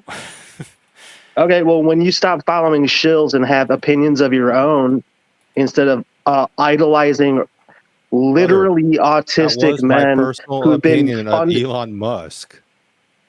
That was my personal opinion of Elon Musk. I don't have a hate or anything against him. He's done nothing against me, brother. He hasn't hurt my family. He hasn't tried to cancel me. He hasn't done anything to me. Why do I need to hate on somebody? It has nothing to do with me, brother. I didn't say why are you hating on him. Yes, you did. I asked why are you sucking his cock. Why do I have to bring up hateful comments about somebody, brother? So you're going to suck his cock because you don't want to say bad things. You're the one being weird and bringing up that comment, bro. Like, how weird are you, dude? I love Elon Musk. I think Elon Musk is one of the smartest blah, blah, blahs in the world. And then you get called on for sucking his cock, and then you say you're not. But that's just an opinion. That's a valid opinion. That's all I heard him say. He wasn't listening at all. I said I like Elon go ahead. Because of his ideas. I don't like his electric cars. I don't like his concepts. His Did you miss that? are ugly. You don't wait. You like him? You just said you like him because of his ideas, but not his cars or his concepts. That's retarded. Lanza, why does it bother you that people admire Elon? Yeah, like, you never said what he was. No, it bothers me that he contradicted himself within 3 words. No. I didn't contradict myself, bro. No. Like, he's got other ideas than electric cars. He got other ideas than SpaceX. He's got other ideas. You're bringing these up. Like, for example, Bitcoin, Dogecoin investments, how to implement structure and infrastructure into buildings and how to build something, bro.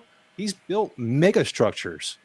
You can't give him credit for building mega structures and being part of an infrastructure. I don't idolize them.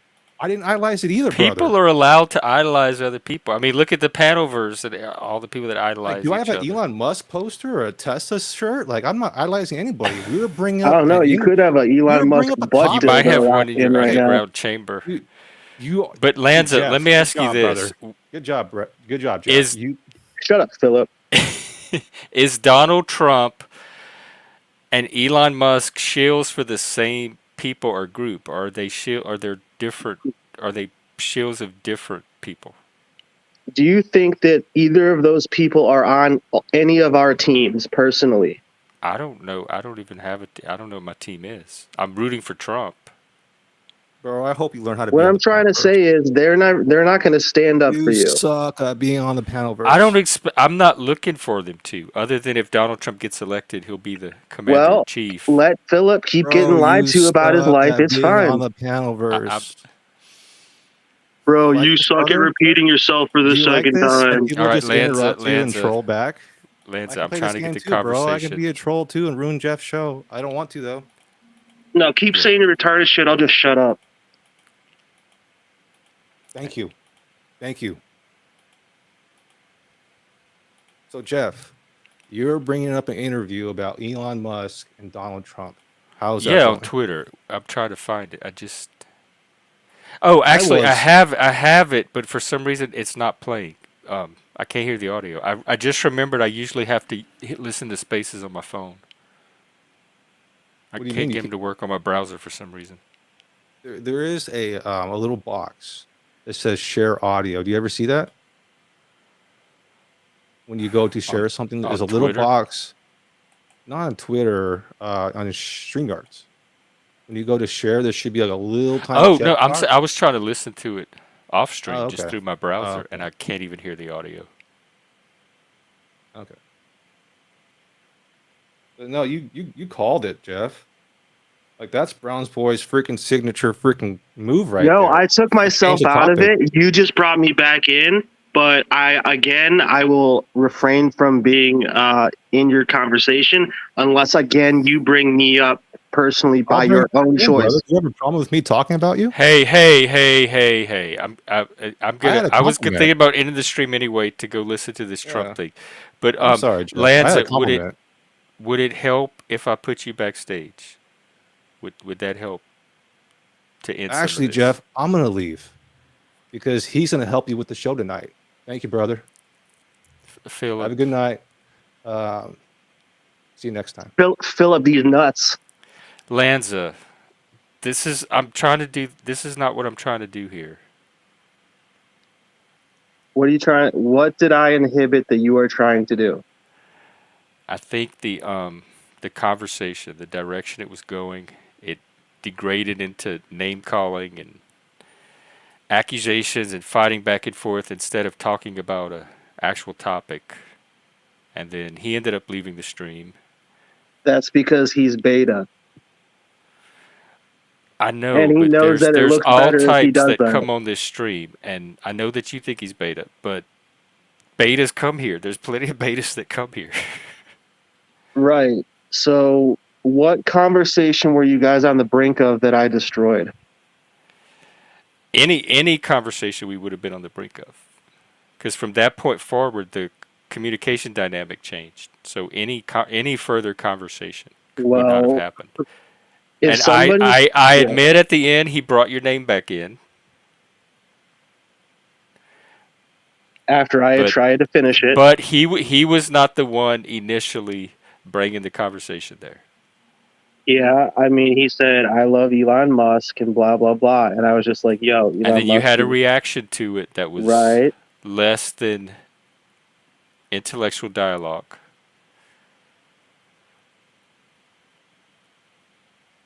It became accusatory about him idolizing Elon. And then from that point, there was no way to recover. And then that's why I asked you why it bothers you if people idolize Elon, because many people do or admire him. And then something about the people Elon and Donald Trump were working for, and you said, "Do I really think they have my interest at heart?" And that would have been Yeah. a good conversation. At the end of the day, do you think that either one of those have your back? And then Philip went back into his feelings and started it up again. But you were in your feelings too about Elon. I don't have feelings that I know that he's full of shit. I just know that he's full of shit. My feelings don't validate that. Logic validates it. But yeah, I don't know no, what full of shit means, because that's not a logical term that you could evaluate. well, I'm not the best at explaining, but there's documentaries out there that show how Elon Musk got to where he is. And obviously algorithms don't pump those types of videos out because they like people like Philip to remind everybody of how great Elon Musk is. Even though his Tesla cars whatever they. Did you know if a Tesla catches on fire, that firefighters are not allowed to use water on the vehicle?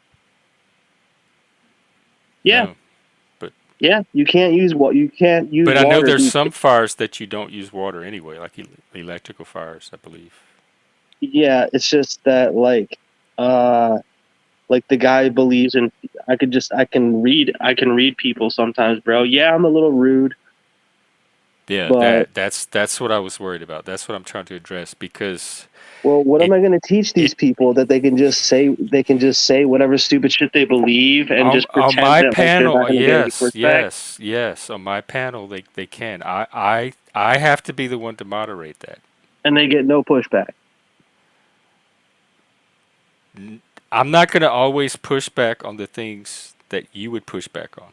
I wasn't saying anything about the way he looked or anything. I was talking about his Elon Musk love for Elon Musk. But he's allowed to feel the way he feels about Elon. Yeah, so I don't see the problem. The problem was you attacked him for it. Well, the problem was that he couldn't handle it. Yeah, but he should not have been attacked to begin with on this stream because Well, that's not what I'm did about. he not also engage? Was he also not a 50-50 participant? The attack came from you first. It's not an attack to say that somebody's beliefs are incorrect. That could be perceived as an attack by a weak mind. Yes, it could be, and the way it's delivered could be because it wasn't expressed exactly in that way. Well, I mean, like, how much time do you have on Earth to be wrong? You know what I'm saying? As much Like, time as anyone else, I guess. I have the bro, I time that I guess have, but you're watching me come to terms with people like not caring that they're being lied to. That's what you're watching me do. how many people do you think there are like that? Because I would imagine millions. Oh yeah. That's why they feel safe. Actually, is because of numbers. Yep. And many of them are going to show up on this panel. And if you're bothered by people that you think are stupid and being lied to, you're in an environment where you're probably going to be around those type of people. And Which to I would me, like to there's try. so many of those people that if they bother you that much, your life is going to be made difficult by the amount of times you're going to have to interact with them. When I interact with people who have opinions, we'll call them, right? I mean, those are all not, and I don't believe anything he said was actually fact. No, he's even acknowledging himself it was an Right, opinion. So right, people can have opinions without right. being attacked. Like, I don't understand how anybody felt attacked. Elon Musk isn't even here. If I attacked Elon Musk, Well, you accused you him guys of sucking email him and Elon's telling him I'm cock and sorry. idolizing him. Yeah, That's kind of an attack. When you're having a conversation and I have this opinion of Elon, and then you say, okay. oh, really? Well, let me offer you this and challenge of it. I have this opinion instead for these reasons. But and that takes the conversation kind of in the same direction it was going. But when you do instead, when you suck Elon's cock and idolize Elon, it takes the conversation in the complete opposite direction. So that's the point where the conversations start to spiral Okay, well, downward instead of how do I advance. mediate some? Well, I guess it doesn't matter, other than Because it came from whatever reaction you had about Elon, like the idea that somebody would so I've never heard incredulously somebody believe in just so Elon. cringily like. I mean, he could have honestly, he could have 100% been trolling. Like, that is some shit I would say if I was trolling, for sure. But So I like, don't think he was, and you have to let me make those judgments here. for sure, So, for sure. and I remember now. I'm remembering back to like when we first started hanging out and the panel Karen thing, and I'm remembering that you have that tendency. So that might be what some of this is. Well, okay, so what it could be is that I didn't want to talk about Elon Musk, right? And so I made fun of it. because it's fun to make fun of things. Hmm. And But you hoping, made fun of Philip in the process. I don't know, maybe because he liked Elon, he felt bad himself. But if I say something bad about Elon, unless I said, I mean, I could have called him names possibly. I could have said he was stupid for believing him or And a something. But that's, cocksucker. oh, I said he was yeah. I mean, that's a euphemism. Yeah, I know, but it's a euphemism, but there's also like an aggression and an insulting to it. Well, there's also a sensitivity then as well, then, right?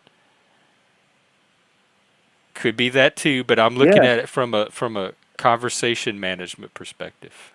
Well, from a frail mind that would believe Elon Musk is actually like would do and like be so proud to say about what he's doing, I wouldn't be too keen on many of his opinions anyway.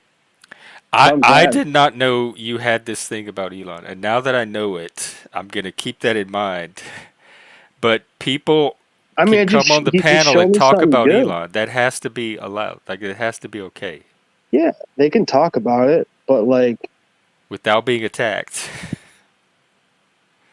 uh, Yeah, on my panel, I'm telling. I'm not asking. I'm telling. On my panel, they can, and so I just need you to be aware of that. okay, And that's I fair. think at the root of this, it's nothing more than you have this intense belief about Elon in reaction to it, and it probably just I just think got a they're little world controlled stage. tonight. I think I think it's about time world stage liars stop getting false respect. That's all. Yeah, but you can't. This panel's not the place to address that, like to police that. That's not the American I'm way. not trying to police it. You're What? right. I was trying to make fun of him and also stop him talking from Right. And about it. just now But you said you don't think he should get that respect. Like somebody should stand up to that type of respect. But on this panel, I mean, he gets respect, but it's like, like what level? and the other thing, here's the other reason this is important. And I don't think you're involved. I don't think it's you at all. But there are people that are out there kind of instigating things for content that's not really part of the Yep. conversation, and you could be mistaken for somebody doing that. What about I don't Elon? think you're doing it, but What there are about? people out there doing it. I hear what you're saying. I actually know what you're saying. I have examples of exactly what you mean. I know what you mean. But on the flip side, like say bringing up flat Earth or round Earth, right? Isn't that like the most boring shit in the world now? Sometimes it is So to me. yeah, so like I've heard of Elon for quite a long time. Like, dude needs to get out of I know, 2015. but this is my panel, so I want to be able to have the topics that I want to have. Whether I want to talk about Elon I didn't know or it a was Elon. guest. You can So, do it. You can do it. I mean, yeah, I know. I'll chill out. I guess I'll make my jokes more crafty, but like, You know I like you. I want you to be if part of this. I really, it would if I break know my heart to have to backstage you one someone is day. telling a lie, or if I know someone is telling or talking about an idol or a person or something that brings more harm than help to people, I don't like that idea to begin with. Then, and on top of it, the guy likes the guy. Hmm. Okay, But he's that's gonna get. allowed. That's okay. It's allowed, It's and it's yes. make fun of him a little bit, publicly Yeah, mock him a that. little But you bit. did. And you did a little bit more than just make fun because he ended up leaving the panel. So Well, just that's a keep bitch move. That's in the what I would have done future. if Listen, I wanted sympathy. That's what I would have done. Just so you know. but in the future, and actually, it's not even the future. I've made this rule in the past. I'm just making an exception right now for you. But the person that is responsible for taking the conversation down is the person that gets backstage. And today that would have been you.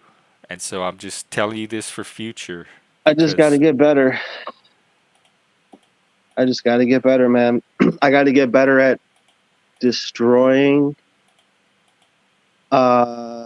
I got to get better at predicting stupid arguments and destroying them with more respect. I don't know.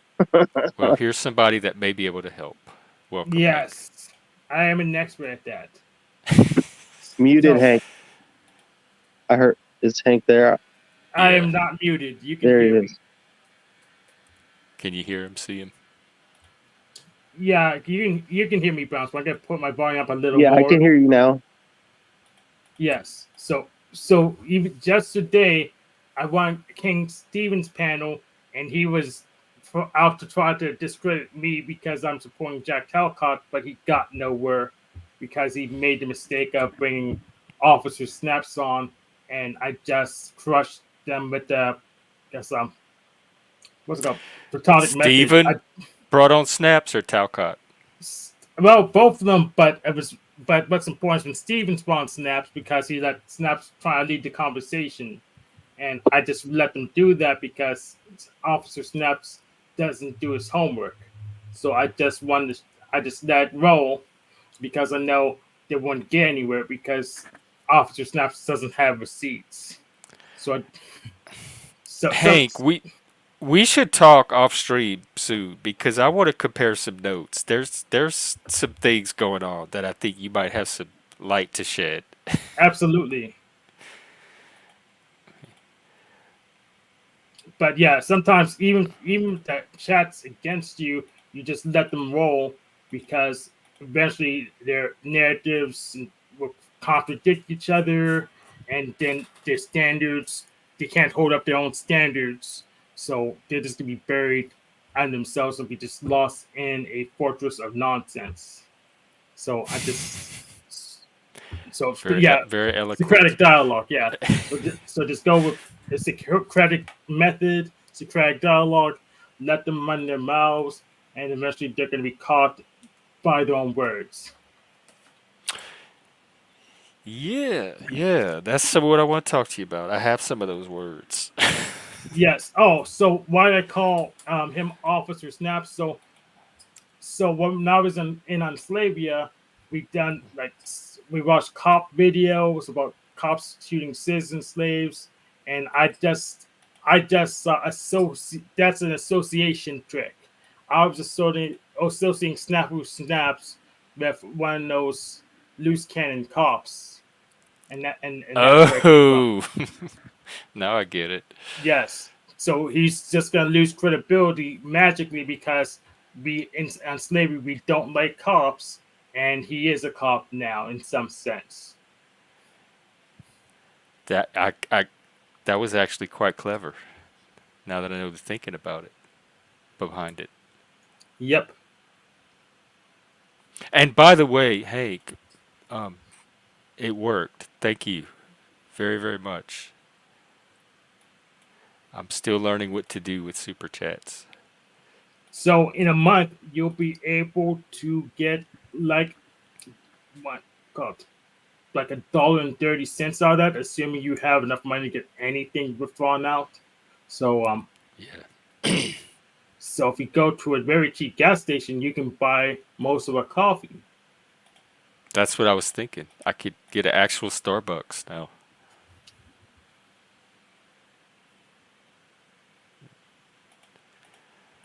But yeah, I just run the Socratic method I want them to run their mouths.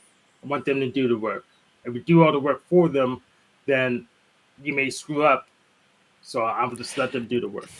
It's so interesting, this little ecosystem, how it created certain roles that people stepped into that just happen to be the roles that are needed in this ecosystem because with all the producing going on, it's people like you. You're like I don't know what you would call it in the system, but you have the people trying to make the content happen. And then you have people like you spotting it and being aware of it, but are also not part of it. To Oh, kind of keep like watchdog, I guess, or yeah. So accountability. in the tech industry, they'll call me a project manager, and they'll call you a personnel manager. Because I think of project management much like production itself. I see your role more like the people who watch the cops, Like the people that are doing the producing. This is, you know how people think there's this shadowy elite that's controlling everything but behind the scenes? That's because here on the Panelverse, there actually are people that coordinate behind the scenes to try to manipulate and influence and control things. And I think that's like some kind of existential projection of that. But you're like the people that are not those people, but are able to be aware of those people and what they're up to and what they're doing. Not quite. I you keep am an eye you keep an eye on those people because you have an eye for that kind of production. Even though if you're producing, you're doing your own production. I don't think you're part of theirs. Yes, I am. I'm on my own team, as I've been saying. I'm on my own team, but I am also operating on the shadows, controlling people. Mostly, what I do is introduce people to other people. Like I got Jack Talcott on Pine Creek show. I'm doing stuff How'd like that that. go? Oh, it went pretty good. Lanza, you look like the coolest vampire. Yeah. I mean, I failed to get you and Jim Bob to meet because you won't go over there. I'm going to just tell him No, to come no, to you. no. That's Jim Bob's the one that said no. He's He- not interested. I he's offered not. to go. I Oh, told Jim Bob I owe him a chat because I was going to go up on his panel one day and I had mm, something else to do. And I said, in the future, when you want me to go up, I owe you a chat. I will go up. interesting. And I'll tell him when to come to you. you showed him the chat one like our stream one day and you said Jim Bob come debate, he watched it. He's like, no, thank you. Interesting. Well, okay. Well, I tried. So But I yeah, do things like that. I would go on Jim Bob's. Yeah. So I do mostly things like that. So that's why I keep it track, know who the personalities are and how they react. So I'm just going to see. You're like our alchemist, and you mix the Yes. different people together. Yes. Hopefully, you're trying to make gold and not a shit show. Well, sometimes you need to feed the plants too. So Oh, how funny!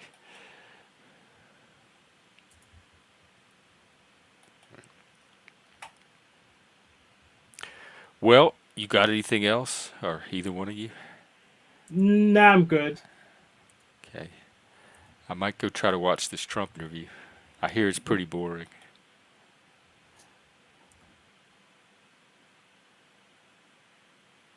Oh, really? Seven? Yeah, you're probably right. Starbucks is not the best coffee. Um, I mean, I never Starbucks. It's more of a social thing. You get Starbucks because that's where the people hang out and are social, and so you buy the Starbucks to hang out with the friend. It's not like I just go to Starbucks solo because their coffee's so delicious. Bro, I did that for like a few months one time when I was younger, and I was like, holy shit, I have $150 a month coffee habit. I was Like like, once a day, yo, like just one coffee a day. yeah, they were like $5 a day. Yeah, it gets ridiculous. And then if you get a breakfast sandwich or a snack I with wouldn't that, go for the people though. I would go for the opposite of the people, just the product. Yo, have you ever heard? There's this guy. He did this hilarious joke where he goes like, "Yeah, you know how they have to write your name on the cup, and the guy has to say your name. You know when your order's up." He goes, "So yeah." He's like, "I'm waiting in line," and the guy goes, "What's your name?" And he goes, "Penise." And he goes, and the guy looked at him like, "How do I spell it?" And he goes, I looked at him back like, "You know how to fucking spell it." And then he's like watching his like coffee get made as it goes down the line and stuff. And then like the guy who has the cup, he goes, so I got a cup for penis. Bro, it's like one of the funniest jokes. So, Frowns Boy, on the Elon Musk thing, there's like a bunch of Thunderfoot videos you could have cited. I mean, Thunderfoot is a doctor physicist, and he fights into Elon Musk a bunch of times. He has like 25 videos. So, That's what. Yeah. So pretty much people have to do research if they want to prove their points. They need to have Right, references. It's like academia, but not as rigorous. But just right. trust me, bro, it won't get you anywhere. It's just That's what Jeff was trying to tell me, and it comes off as rude that I don't know It exactly came how to off as prove. aggressive, like as an act Yeah, of aggression, yeah, and like a I, reaction, not necessarily personal toward Philip. Just like some people have when people pay taxes or support the government, they have this really hostile reaction to people that think the government is good. It seemed like that, like a hostility toward whatever Elon represents. yeah, like truth or rage. yeah, Like when people you're get right. upset. You're right. Honestly, honestly, like it probably was, I guess close to that. And normally you would It's have like, been snatched off the panel, like I do with all the other people. But Yes. you kind of have a special place here, so I want to give you a fair shot of Yeah. And understanding, and yeah, I that's have what. faith in you. I right. don't think you're intending to do anything Yeah. destructive here. Yeah, it's a truth or No, I'm rage not. reaction. That's why people get upset and gossip over me getting the jab or having dolls or being the wrong kind of Christian. And I mean, Officer Snaps just goes to panorama and just comes and says what I'm doing wrong while never even being on camera. Ironically, I Yeah, think it's truth or hilarious. rage. I like that. That's what I'm gonna start calling it because I see it a lot in the Yeah, panelverse. I do it with Joe Rogan too. I'm famous for doing it with Joe Rogan. Just anything he does, I just hate the guy. You know what I mean? Yeah, and Like it's this. fine. Like it's fine to hate him, and it's when you direct it unfairly at others that didn't Well, bring it how on about like, themselves. what if you unfairly present it to me? You're on an open panel. There's going to be all types giving their opinions Like, and how liking what about they like. what if I was 100% serious and I'm joking, but like it's not even probably a good example, but like LeBron James is Serena Williams. Yeah, and It's I like would say how much do you really want to argue with what is like a But I brain don't is think like that claims about Elon are not in that category.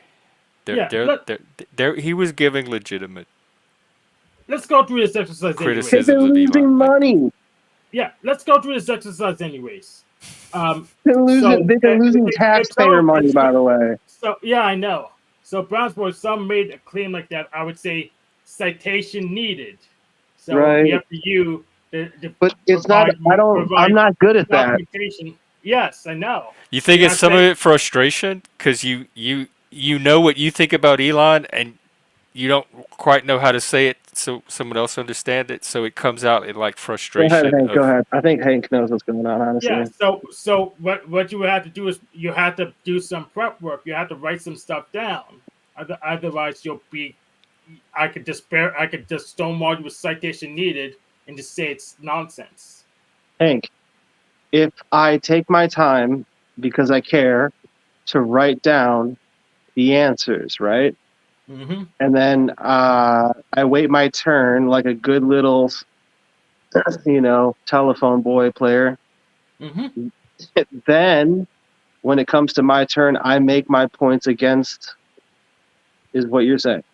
Yeah. And if you never Okay. get your turn on that panel, you can always clip it and get your turn whenever you want. So even if you don't even appear, you can go back, clip it, then respond to it. and see Philip thinks you were trolling, and I don't think you were. I think you were having an honest reaction. I don't think it was a troll.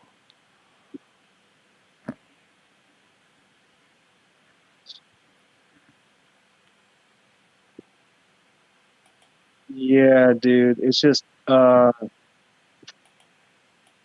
Here, I think it kind of stems from not liking outsourcing of truth, or not liking outsourcing of trust. I don't like to outsource trust. Does anybody else like to?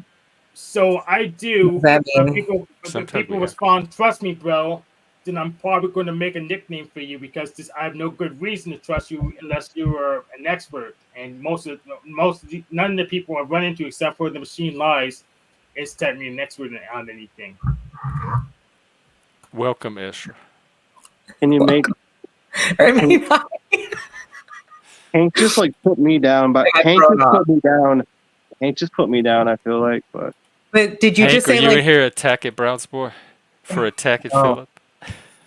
Well, I want to attack Philip more than Brown's boy, but I didn't get my chance yet. So I had to do Philip, it come back up. Come back up. But they want to attack you.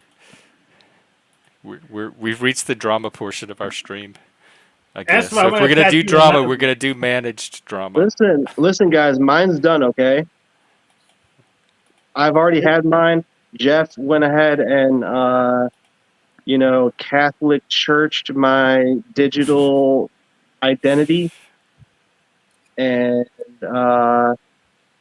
I'm learning to learn. Brown's boy, you should be on camera more often. You What look did I awesome. miss? Very minor. I just made fun of this. I just made some like snide comments, quite honestly, about some guy who was being overly Philip was talking about Elon, introducing an who idea he's of very Elon Musk admirable. being a great, and it was sounding like it was going to go along the lines of what he's going to want to talk about how great Elon Musk is. So I promptly said, I think you're full of shit or whatever. And then here we are, basically. Yeah. Well, But King we're I even learned a closer lot. than you Video think. and Talcott show in the chat, so it seems fair. I don't care. Philip, welcome back. Welcome, brother. So what's up, Hank? What's up, Browns Hey. boy? Ezra, how you doing?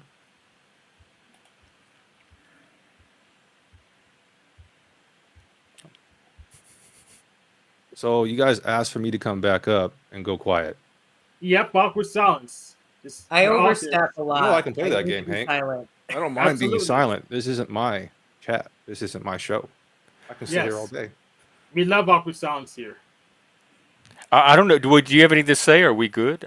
The drama might be resolved. I just wanted to give you a chance to. I've already moved past it, Jack. Okay. I'm just surprised it happened. What? Yeah, I am too, but it does, and I think in this case, I think it's. He doesn't like me, bro. I think it's better to address it and learn from it in this case. I think it's I think that's the approach I want to take with this one. Yep, I'm gonna pull the King of Roses. If you guys know what that means, it's a reference from what is that? The new Game of Thrones. I haven't seen any of them. There's a King of new. Roses. I thought they was finished. They're making a new one. Yeah, it's just Game of Thrones. Yeah, they had to finish the actual book. They deviated from the book and they had to get back on track. Oh, well, I guess that's good. Wait, So what's no, up, I Hank? think they got to the end of the book and then they just went anywhere they wanted. So Hank, I'm curious about you, brother. Can we go into you because you're not asking anything from me? Absolutely. All right. We're just second king today. You know, it's so strange. You guys had questions for me, but no one said anything. But, so What's Hank, up, Ezra? how do you handle the chaos? Because I I'm surprised. Yes. So pretty much around here, I'm the greater chaos. So I handle chaos by simply being it. Are you listening to what people say, or are you just ignoring? Yes, very intense. And yeah. So very how intense. can you sit on certain streams for hours and listen to what people say when it's looping? Because I'm here to break the loops. You haven't That's the broken a loop. chaos. That You've guy. been in that loop I'm for a just- year, brother. You've been sitting on that panel for a year. You haven't broke anything. Well, it's not No, even I don't know factual. you, but aren't we all It's not- doing the same thing? I mean, Yeah, you that's what I propose was. to do the Yes. same Yeah. thing. Well, this So panel's Generally, they do progressed. say like, you know, We're here when we say like, chaos. It just means one replacing out. somebody else's loop with your loop. Exactly. So, No, but and I I'm mean- guilty of it too. But I would say Hank, with your type of intelligence, you should be doing some sort of business if you're not already, your own independent. Like if you're not already, you should be already Panel looking into consulting that. You have that kind of services. confidence. I mean, you carry it with you. You should definitely be doing something beyond what you're probably getting, whipped around. Because we all get whipped around when we end up in any kind of company. Yeah, People think you're I doing it for actually agree something with you. I was training to natural. see if I was gonna be if management was feasible for me, and you know what, it's not feasible because I can't just walk away as easily as I want to. I had to stay Well, in a mess. of So course, if I make a do plan. my own Make a business, I plan. could just walk away when someone's being unreasonable. So Have you heard of mind mapping and the idea of actually like visual boards are a gateway to quote unquote manifestation, which the yes, CIA has declassified documents on. I'm not yes, just making that shit I'm a up. huge fan of So typology. Yes, I'm an have you? INTJ. And so you've heard of like neurographica, and so the concept that if you actually draw it out in mind mapping, it helps with your memory on top of actually creating what you want. And that's what Yes. I would say. It's like journaling. Like if, you have time at some point to come on here. So take, 30 seconds away or not 30 seconds. Obviously you need a little more, but take a little time away from 45 it and seconds. write it Yes, out. I do that. Do you start your, like my thing too, guys, is, and I really am, I'm not perfect, but I do really work at starting my day without the phone at all. And I might wake up really early sometimes like I did today, but I won't touch my phone So you immediately. don't I'm keep it pretty right accurate. next to your bed, Oh like no, and I airplane one mode. inch Okay, away from okay, your hand, so you could grab it 5 times throughout the night while you wake up Jeff, and check it. you're not gonna like this. So you know what I did for a profession for a decade? I'm sure I know I told you this because I'm sure I was like, at other times, sorry, inappropriately. So I did sleep studies, and I actually had to pull the phone out of the patient's room because it was causing interference with the brain waves, not artifact. Like there's something called sweat artifact. Like it's changing where the electrodes are sitting. Like if a Oh, new because they're hooked up to right, machine. and if a Yeah. new student puts the electrodes on incorrectly in sort of the wrong placements on the lobes, I can tell just by the pattern. So this was something I could identify with the phone. We had to remove the phone from their vicinity, either bring it into the lab or put it into airplane mode or whatever. And this was like a while ago when I started seeing this, and then we could proceed. But then there were times too where we'd be like, well, are we supposed to leave it because it's not truly diagnostic, right? Like we don't really know their influence. But this goes with blue light and the studies that have been done with what's happening to blue lights and headlights in cars, and what that actually is doing to your not only your eyesight but also your brain activity. And if you've heard of something called alpha intrusion, which is I used to have so many patients and it kept getting worse and worse. This is where you're having something alpha waves, right? This is your stage one. You can actually get into like early sleep with this. However, what we were seeing in stage 3, like delta wave, where you're seeing these more sporadic, deeper stages of sleep, we're seeing these little sharp little ticks pop in there. And that's your alpha Yeah, waves. That shouldn't yes, be there. yes. I actually put blue lights in my car on purpose, mainly the headlights, so I don't fall asleep when I need to stay awake. Because if I Well, have a micro sleep, actually, then I'm going to crash and lose a because I car. actually almost did crash falling asleep once and witnessed a crazy crash. I can't believe these guys survived. There was like a fire tornado and everything anyway because he fell asleep. But I know what you mean. And actually, sleepy drivers are more dangerous than drunk drivers. And now they make truck drivers take sleep apnea testing for this exact reason. If they qualify for, and also the military does this now too, but if they qualify or have sleep apnea, then they have to be regularly monitored, where their results have to be printed out. They have to send it in to show they're compliant and to show that their apnea levels are reduced so that they're actually getting efficient sleep. So anyway, sorry. You guys know I could ramble on and on and on. This is good stuff. Thanks, Jeff. I used to have this third shift job, and Oh yeah. getting used to that took a pattern. And I remember there was one day driving home. I remember for sure in my mind thinking, I'm so tired, I really shouldn't probably be driving or whatever. but I just remember thinking, I'm just gonna go to sleep for a second. Like I just need a second of sleep. And I did. I got my second of sleep and then everything was fine, but like yeah, dude, like Yeah, yeah. it's definitely Maybe more you just dangerous to believe yeah, that you can go to sleep while driving. yeah. If you could get your seconds of sleep, but you need to pull into a parking lot to take a nap for 15, 30 minutes. Then you can It go can home. happen so fast. That's the problem. Thankfully I hit like I was driving home. I decided to be the DD for some friends to go up to some party. This is in college, and I had been up like all day, and just like I did a bunch of, I think I went hiking that day too, so it was kind of stupid because then like driving just exhausts you. I was struggling so bad. My friends were obviously passed out and had the radio on full blast too, windows like wide open, and I hit the guardrail. And thankfully, after I did that, because I did kind of this, and freaked her out, she stayed up with me, and I'm gonna do this a shit ton. And I'll never do that again though. Like I can sleep really easily. I also lucid dream a lot, which is kind of ironic with my profession. But I found out that I don't like operate in those situations well, so I just avoid it. I just like I have other people drive now, or I don't drive at night as much, and I do road trip a lot. I love road tripping. I'm How'd you get always into sleep studies? actually very randomly. I'm super thankful for the opportunity. But more or less, my friend was an office manager, and I took an office assistant position. This was actually on the coast of Oregon in Astoria, where the Goonies was filmed. So super cool, like historic town, just like awesome situation. I worked for one of the original sleep doctors in Oregon. He was a neurologist. The other was a pulmonologist. I ended up working for that guy later, and that's a long story.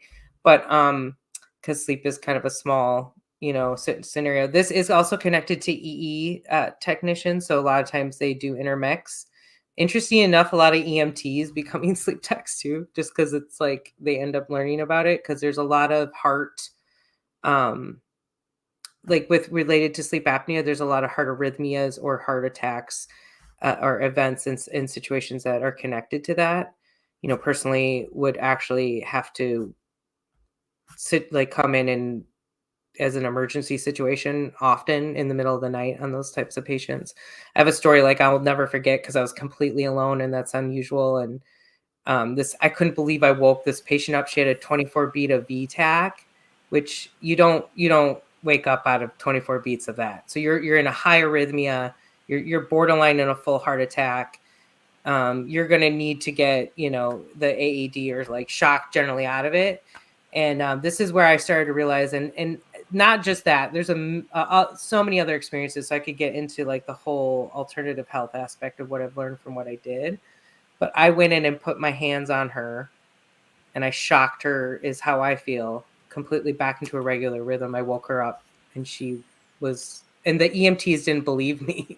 I had to print out her screenshot of her heart arrhythmia, because they're like, no, there's no way, we can tell you're, and I was kind of young at the time. I was a newer tech. I was like maybe 5 years in. And they're like, oh, you don't know what you're doing. It's okay. You got But that it was, Miyagi touch. that's what I'm saying. Yeah, you got And the Miyagi actually touch. what I get at with now, what I understand about electromagnetic and what they talk about in science with your heart and your biofield is electromagnetic field that comes out 6 to 8 feet. 6 to 8 feet. And this is in documented science, so I'm not just making this up. I thought it was like 12. I think they've said 12, but I've heard it's 6 But to 8. I've heard more 8, but you could regardless, it take doesn't you could matter. Think about what you said. no, yeah, 6, but take 3, 6, into 9. take into a factor that that's the technology that we are using is only able to pick up that far. Who knows how far it really goes? Oh, so who knows so far? Pretty much the electrical engineers who developed it know so far would go, because they had to rate What the are we radio. talking about? Have you ever looked into a book called The Body Keeps the Score? or heard about Yeah. it? Okay, so Yes. this idea of like our emotions, which is highly connected to frequency levels. And have you heard of something called resonancy frequency? You've probably heard of Royal Raymond Rife, who's considered woo-woo. But if you look a little further into it, there's a connection with where they took this in what he mostly focused on, not just a copper coil, but that has been proven. Regardless, they took it on a plasma level. And they were able to do resonance frequency and prove to like shatter microorganisms, cancer based, and like target leukemia specifically, not just wipe out all or cause harm in that sense, right? So if you think about that with the emotions and what we're getting at right now, what I'm getting at with like the fact that I was able to just touch this person and my own energy in that moment influence that situation to that level, what does that mean, like in the influence of us all, even over this distance? Because distance Reiki, there's been science on that. Mind you guys, I worked for a hospital, and in 2016 I was in an orientation with a Reiki practitioner. She was being hired into the oncology department. So Reiki is considered something now well accepted in science as well and medicine. And I could get into some other stories about like woo woo shit and Just patient technically psychopathy. for fact checking purposes, I'm not a Wikipedia doctor. describes it as a pseudo-scientific form of energy healing. So I don't know how far into science it's made it. It says there is no empirical evidence Reiki. that ki exists. You're It's talking older about than Reiki. science. Well, it I kind of I- depends on how you define it. I could put So- together like a way better. There has been some science studies done on it, but again, hospitals are hiring. If they're hiring Reiki practitioners, what does that tell you? Yeah, but DEI departments are hiring implicit bias specialists too, and that's not a thing either. So. Well, that's Yeah. What true, is that? right? What is, That what is is true. implicit That's bias? true, but it's still interesting. And there has been like, okay, so they've had Reiki practitioners that have been brought into surgeries, and there is like a certain percentage. Like, I mean, this gets down to the like Jeff, like if there's studies done where if you actually take off your shoes and put your bare feet to the ground after 20 minutes, and there's been body scan studies done with this, there's a reduction in inflammation by 80%. Yeah. So So what does that personally, mean? That connects to grounding, polarity, yeah. So personally, I reject the notion of points, plus and pseudoscience. minus. There's only good science all that connects. works for me and science that doesn't work. So something may be technically scientific, like Big Five, but if we can't even interpret what the results mean, then it's useless. And there's other science like Flat Earth that their models just don't work. You can't use them for anything. Well, Yeah. Wikipedia These are like- defines pseudoscience as beliefs or practices that claim to be scientific but are incompatible with the scientific method. So the scientific like method psychology. is what makes science. So yeah, like like psychology is pseudoscience by that definition. well, like Right, so and that's like why things like implicit bias, when you subject them to the actual scientific method and the standards of hard science, they don't hold up. But you hear what I said about doing body But scans? science, That's hard science in your mind, is it not? What is? Like a body scan. The scientific method is hard science in my mind. There's So what's hard? Can you describe hard science? science, traditional science, the scientific method. What is it? Hypothesis, observation, hypothesis, experiment, conclusion, and So then like if somebody's doing a scan, repeatability, testability, repeatability, How does that- falsifiability, etc. and they're testing before, after, they're taking like there was a study done on a Shaolin monk, on a person who was genetically born without the ability to feel pain, and a person who had meditated for a certain period of time. And they did brain scans on these people to see where their dopamine centers were going, to understand where their pain centers were as well. And a Shaolin monk, when they're brought into their initiation, they're forced to put a series of incense on the top of their head to endure the pain. And they have to go through what they do is a mental process to break through that moment. And that's part of their initiation. So when they did actual physical brain scans on a Shaolin monk, a person who was genetically born to not feel pain If you've heard of that, that is a real thing. And if and a person who had meditated for a short period of time for the first time ever, and they monitored how they reacted to the pain. And they were able to show that a Shaolin monk moves their pain centers to a different placement in their lobes. So they don't feel pain. They can redirect it. That was I shown completely in a agree. study that was also put on what's the show? History Channel. The History Channel featured this study. Well, And since there's another science is study method, that since was method about is the science, I'd have to know the methodology of the study. But the brain different scan. centers of your brain that pain is distributed scan. on, is that Reiki? Is that what people mean when they talk about Reiki? Yeah. It's that where your brain feels pain. Oh wait, Yeah. well, they can redirect it sometimes, so there is a part of that they can with the pain. It has been But shown. scanning the areas of the brain that light up when pain is felt is different than Reiki, right? Well, Reiki's a technique. Yeah, that Reiki's a they- technique to move energy, so it's not necessarily like going to That's be right. able to That's do- why I would have to look at the methodology There's a lot of before different I ways accept to it as. rewire I know your the brain. claim is being made that it's science, but Wikipedia is saying it's pseudoscience, which is not compatible with the scientific method. So for me to override that and accept that it is actually compatible with the scientific method, I would have to know the method that they use. Yeah, I'd have so- to know the Okay, methodology. okay. I So have as- a as- resource. Hold on, I have a Yeah, if you resource. get the paper to Jeff, that'd be great. Then he could read it. Well, I could, but well, actually, I think there is a paper in. I might have What's it. sad is like what she's saying, that it is measurable, but for some reason modern American science doesn't want to accept it, and part of the reason is you can do it at home. Well, yes. right. Modern You heal American yourself from science home. is not a thing. Yeah. Science is a method. There's not American science. There's not modern. It's a technique. It's a method. It's the scientific No, method. there's Yeah, American And it's science. either compatible with this or not. It has nothing to do with country or time period or anything But like that. Well, You can either hold on. take what they're claiming and you could subject it to the rigors of the scientific method, or you can't. And you could Can't test go about it. the point. The institute. Hold on, Falsify, you ready for etc. this? You ready for this? Straight Yes. from ncbi.nlm.nih.gov. Reiki is better than placebo and has broad potential as a complementary, and they call this complementary. This is something that's been termed as a more recent thing with alternative medicine. It's very controversial, by the way, especially when you're talking about trying to start a nonprofit and bring this stuff into it. It's considered complementary and alternative medicine. They coin it CAM, C-A-M, which is what Reiki's put under. But from Those the are not direct- scientific And terms. hold All on, I was hold on, looking I'm for not was the done. methodology. I'm not Drop the done. link. Holistic. Almost done. I'm almost done. Let me finish the title of this. Reiki is better. This is.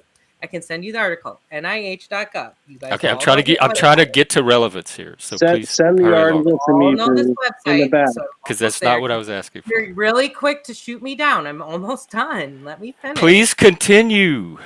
On the link that's in the back chat now from the website that you guys all reference, especially with what's happening here, is Reiki is better than placebo as broad potential as complementary health therapy, which has been shown in a peer-reviewed clinical studies with more than 20 participants in a Reiki treatment arm controlling for a placebo effect. Of the 13 suitable studies, 8 demonstrated Reiki being more effective than placebo. And there's been more studies than this one. And I haven't even had a chance to look That's it what I up. mean. Like, Nor do you there guys is- give me the platform when you jump on me on this shit. Like, This you is give not me a the time and platform you for don't alternative want to- medical theories to I'm so begin many with. We were things, though. talking politics and philosophy before you got here.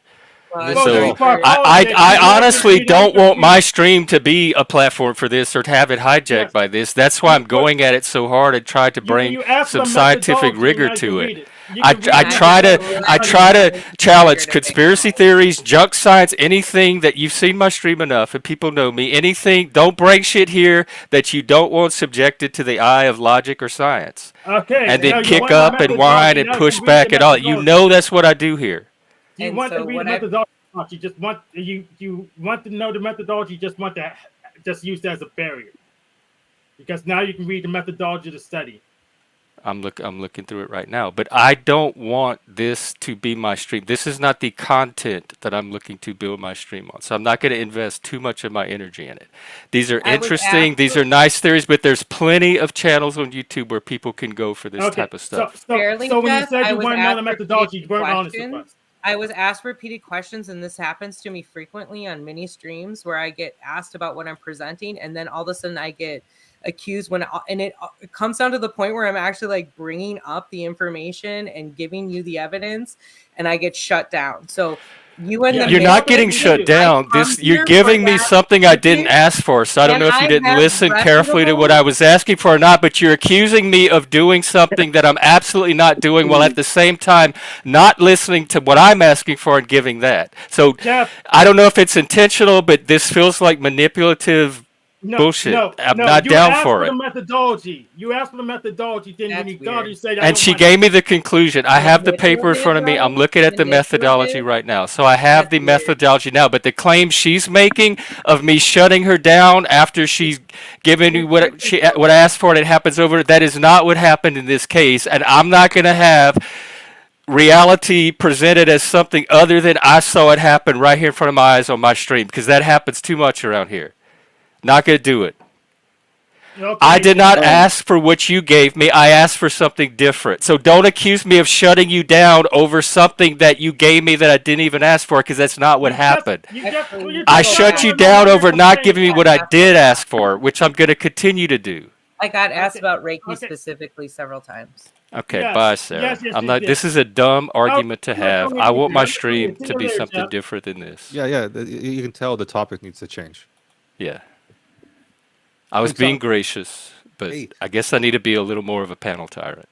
No, this is for me and my knowledge. I'm not trying to. It's when she accused me. She's trying to manipulate reality. I specifically explained what I was asking for and why. The methodology, because science is a method. That is what's going to allow me to vet her claim that it's compatible with the scientific method and not pseudoscientific.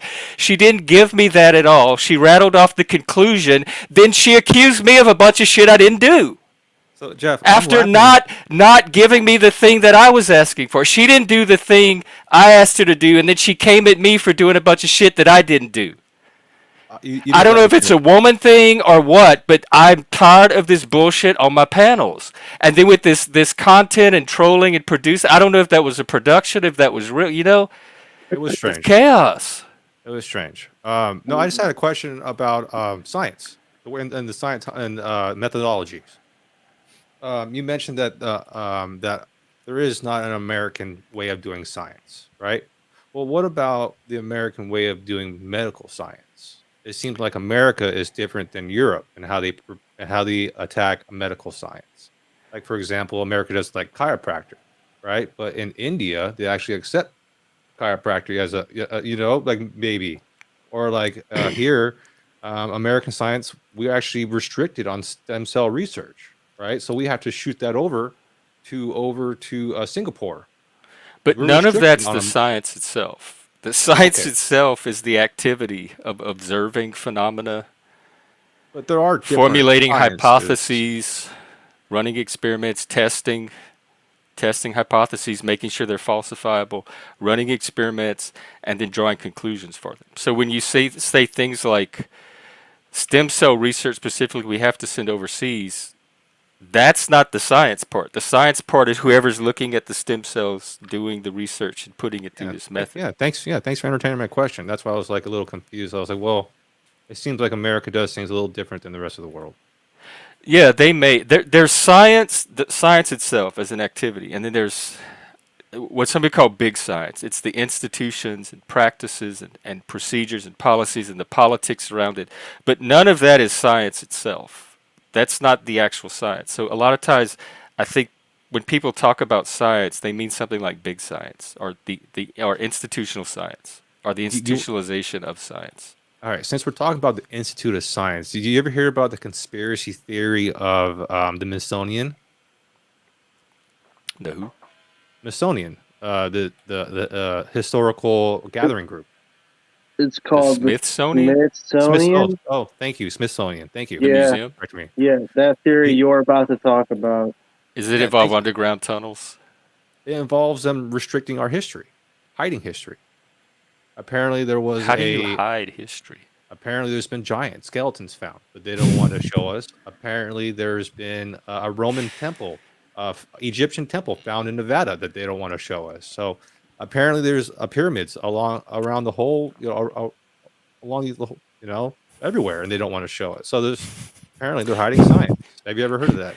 How do you hide giant bones and pyramids? How are they hiding them? I don't know. I thought maybe I'd just ask you and see what your opinion was. And I if didn't know they you- were high. This is the first I'm hearing of Wow, YouTube pushed that on me for a little bit. like there's pyramids out there that exist, but we can't see them because they're hidden somehow. like for example, they're blurred out on Google Maps, so you can't find them on Google Maps, stuff like that. Or like for example, a pyramid is there, but they won't allow us to go and check it out because they come up with some kind of government issue. Like, oh, we can tell there's something there, but they won't let us excavate. Like there's an idea that there's a Noah's Ark on top of a mountain somewhere, but the government won't let anybody investigate. Yeah, those are people believe all kind of crazy things. That's why I like science because it gives a way to figuring out which one of those things to take seriously or not. Right, and yeah. I Yeah. haven't heard that. I didn't hear the Smithsonian. I've heard about the giant bones, but I didn't know it was connected to Smithsonian. I call it the Mythsonian. Well, they're the ones that supposedly come in, and then they're the ones who officially take over and then grab everything, and then they disappear. You call them to verify. They come in and they You take talking the about stuff. archaeology? They're the archaeologists. They're the science behind They are them. That's them. No, there's many archaeologists. There's many different colleges and schools that study That's archaeology in many That's different what you would countries. think, but that company runs everything. So you think all I don't think, archaeology Jeff, across I the don't whole think. world, they have to all go tell the Smithsonian, and the Smithsonian comes and takes charge of all of their Well, when you studies find and a research? new bird, you have to report it, right? And where is that information? I don't know if collected and you're stored? required. They probably report it because that's what science does. And where's that information go? They add knowledge to the aggregated body of knowledge so that the future posterity can use it. I don't know if like Where is there's it a collected? Smithsonian police that makes sure you reported the bird. You didn't report this bird. The Smithsonian's gonna write you a Where- ticket. Where do you think they record all this information and store it? If you make a report or finding, Where do I think they do it?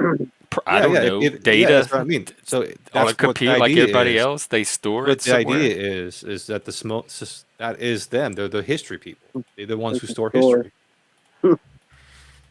This store. makes no sense that there's a centralized organization that controls all science. That makes absolutely no sense. That's not how science works. That division of science, that group of science, like you cannot go against what the Smithsonian I says. tell you what, do you have a source for this conspiracy? I'll understand it better if I read what they're talking Well, about. I gave you the giant bone theory. Do you have a source I could read that lays out how this Smithsonian is the central authority for archaeology? No, I have not heard this. I was not aware okay. that archaeology was that centralized. I know that science gets like not really centralized, but it accumulates in the universities at the university level, and they have scientific journals and research departments and laboratories, and they share information across, on their little university networks and stuff. So, but I don't think it's getting centralized into one authority. Now, there's the National Science Foundation that funds research.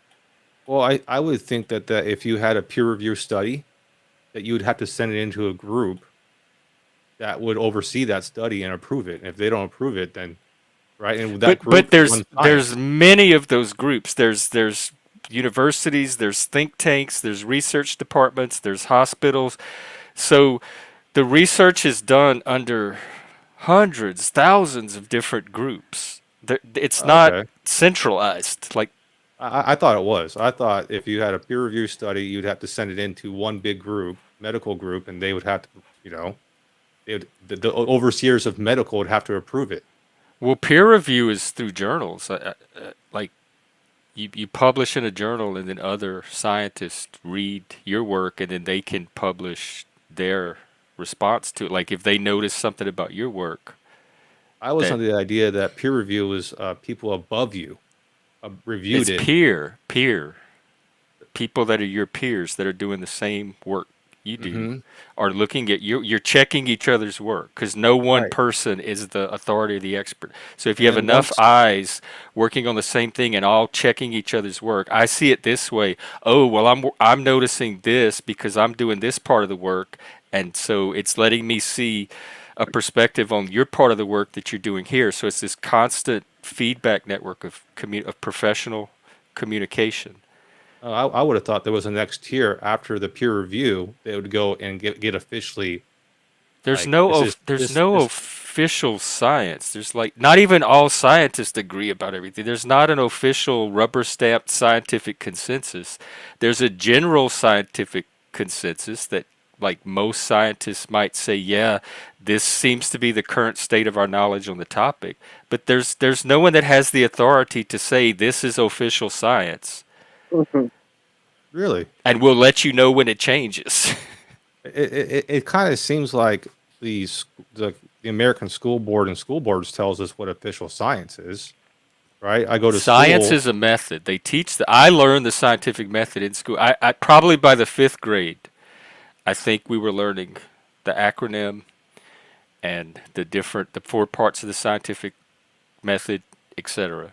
So they teach what science is and how to do science, and we did lab experiments, so we had to fill out this worksheet that showed the different part, like what were our observations, what was our hypothesis, what actually happened when we ran the experiment, etc. So, and they teach you facts. They teach you scientific facts, like this is the speed of light, this is gravity, this is what happens when you drop a ball, and it falls to earth for this reason, and here's the math you can use to describe it, etc. So and that's always subject to change as scientist discovers more truths about reality. I don't remember anybody beating into my head that this is science and this is the accepted narrative of reality and you must learn it and internalize it. And anything that deviates from it, you will not be considered science. That never I happened in was any school I went to. it was beat in my head that gravity is gravity. Well, gravity is gravity, That was beaten in my head. I didn't have a choice, right? because Like that's a fact. Facts are things. So they right. teach So facts. school teaches facts like George Washington was the first president of our country, Well, I, etc. I appreciate you entertaining my question. Thank you. Thank you. Um, but I do I'm reacting because I hear stuff like you're saying all the time on this YouTube, Hmm. where like science tells us, or you believe science, you're fooled because you believe science. Like science is an authority that has the ability to dictate what is true for the world or not true, or what's reality or not reality. It's a method you can use to test hypotheses and get closer to Just what may or may not be true, but it's not dogmatic. well, just to debate that, didn't science just affect everybody's lives for 2 years with the C-19? Are you talking about the COVID virus because Yeah, and viruses science. are part of medicine and medicine is part of science? Yeah, well, to me, everything is, yeah, that's science. The study of medicine and how it affects people, the study of virus and how it affects people. The That's science. science probably helped to identify what the And virus was, like, oh, it's a coronavirus, it's this mm, version, etc. yep, They could study its morphology and figure out how to classify it and then what to expect from it, and it helped us to develop the vaccine. And several companies did that, and I don't know if there were some treatments along with that, but science got us through. Like I think we it would have taken us longer to get through, and we might have had more um, cases without science if we just had to figure it out on our own. So I think yeah, science helped us to understand and helped us to develop a solution that allowed us to overcome it quicker. yeah, but that wasn't the point. The point was that science was dictated onto me. It was forced onto me, like But you said. That was the original point. that wasn't if it, that wasn't science. Whatever you say was forced on you. It wasn't science. What specifically was forced on you? social distancing. That's not Mask. science. That was a policy. That's math. That's a law, Well, really. No, I'm joking. I'm joking. to me, it seems like we're stuck on the definition of science. So that's Like where telling you that you have to stay 6 feet away from another human Oh, is not science. That's no, not the. but the but but he's saying the idea. about the human beings. What do you call it? You know, Philip was talking about the right, the Taurus or whatever. No, I'm talking about like science is the study. To me, is the study of how things are, and it's breaking down how things are. There's a certain way you have to test. You have to first you have to have a theory, right? The theory is that if First, you have when- to have data that No, like if- observation. You have to notice something. Something has Okay. to catch your attention. All right, You have so to notice it. this is my science. People are getting sick. I noticed that people within 6 feet of each other are getting sick. So now what my conclusion is, tested theory, let's separate people to 7 feet. That's science to me. This whole process. Yeah, that part. That's Yeah, science. that part would be Then more collecting the science. data, right? Collecting the data, and then writing out a piece of paper, and then going to your population, and then telling them this is what we will need you to do according to our math and to our to science. That's not the science. That's something else. That's not the science part. The science ended at some point where they concluded that if somebody's 5 feet apart, they're at risk, but if they move to 6 feet, the risk is drastically reduced. This is what we've determined, that 6 feet is the optimal distance for the reduction rate that you're looking for. And so that would be the science part, where science ends, because that's the conclusion of the experiment. Right. And, what And I'm whoever they, first of all, they probably don't hand it off to somebody. Government or whoever needs to make policy probably knows where to find the information. So it's not like they have to go to this high priest and get it rubber stamped. Here, Your Honor, we've delivered the science. It's just exchange of information. So the government has to make policy. What do we do about this situation? We need people to slow the spread. We have these people over here called scientists that are researching it, and they're noticing that if we tell people to stay at least 6 feet away, it helps to reduce it to a rate that we're trying to get it under. So we're going to make that our policy. The people doing that's not the science part. Those are policymakers, politicians, whatever, but that's not science. They may be using conclusions that science generated, but that is not the science part. So what you're having a problem with is authority, or law, or the state, or I'm government, not having a problem. I'm or just asking whoever questions. this person in your example that is thinking that science came and told them something or demanded something of them. That was not science that came and did that. That was the state. That was government. And that's the whole. To me, science is also that the No, result and then the effect of the result. no. that? Scientists just puts out their conclusion, like what they believe it to be reality at this given point in time. What other people do with that, that's a different field or discipline. That's not science at that point. But Science really, is neutral. The information, science just puts out information, which is neutral. What people do with that information itself is neutral.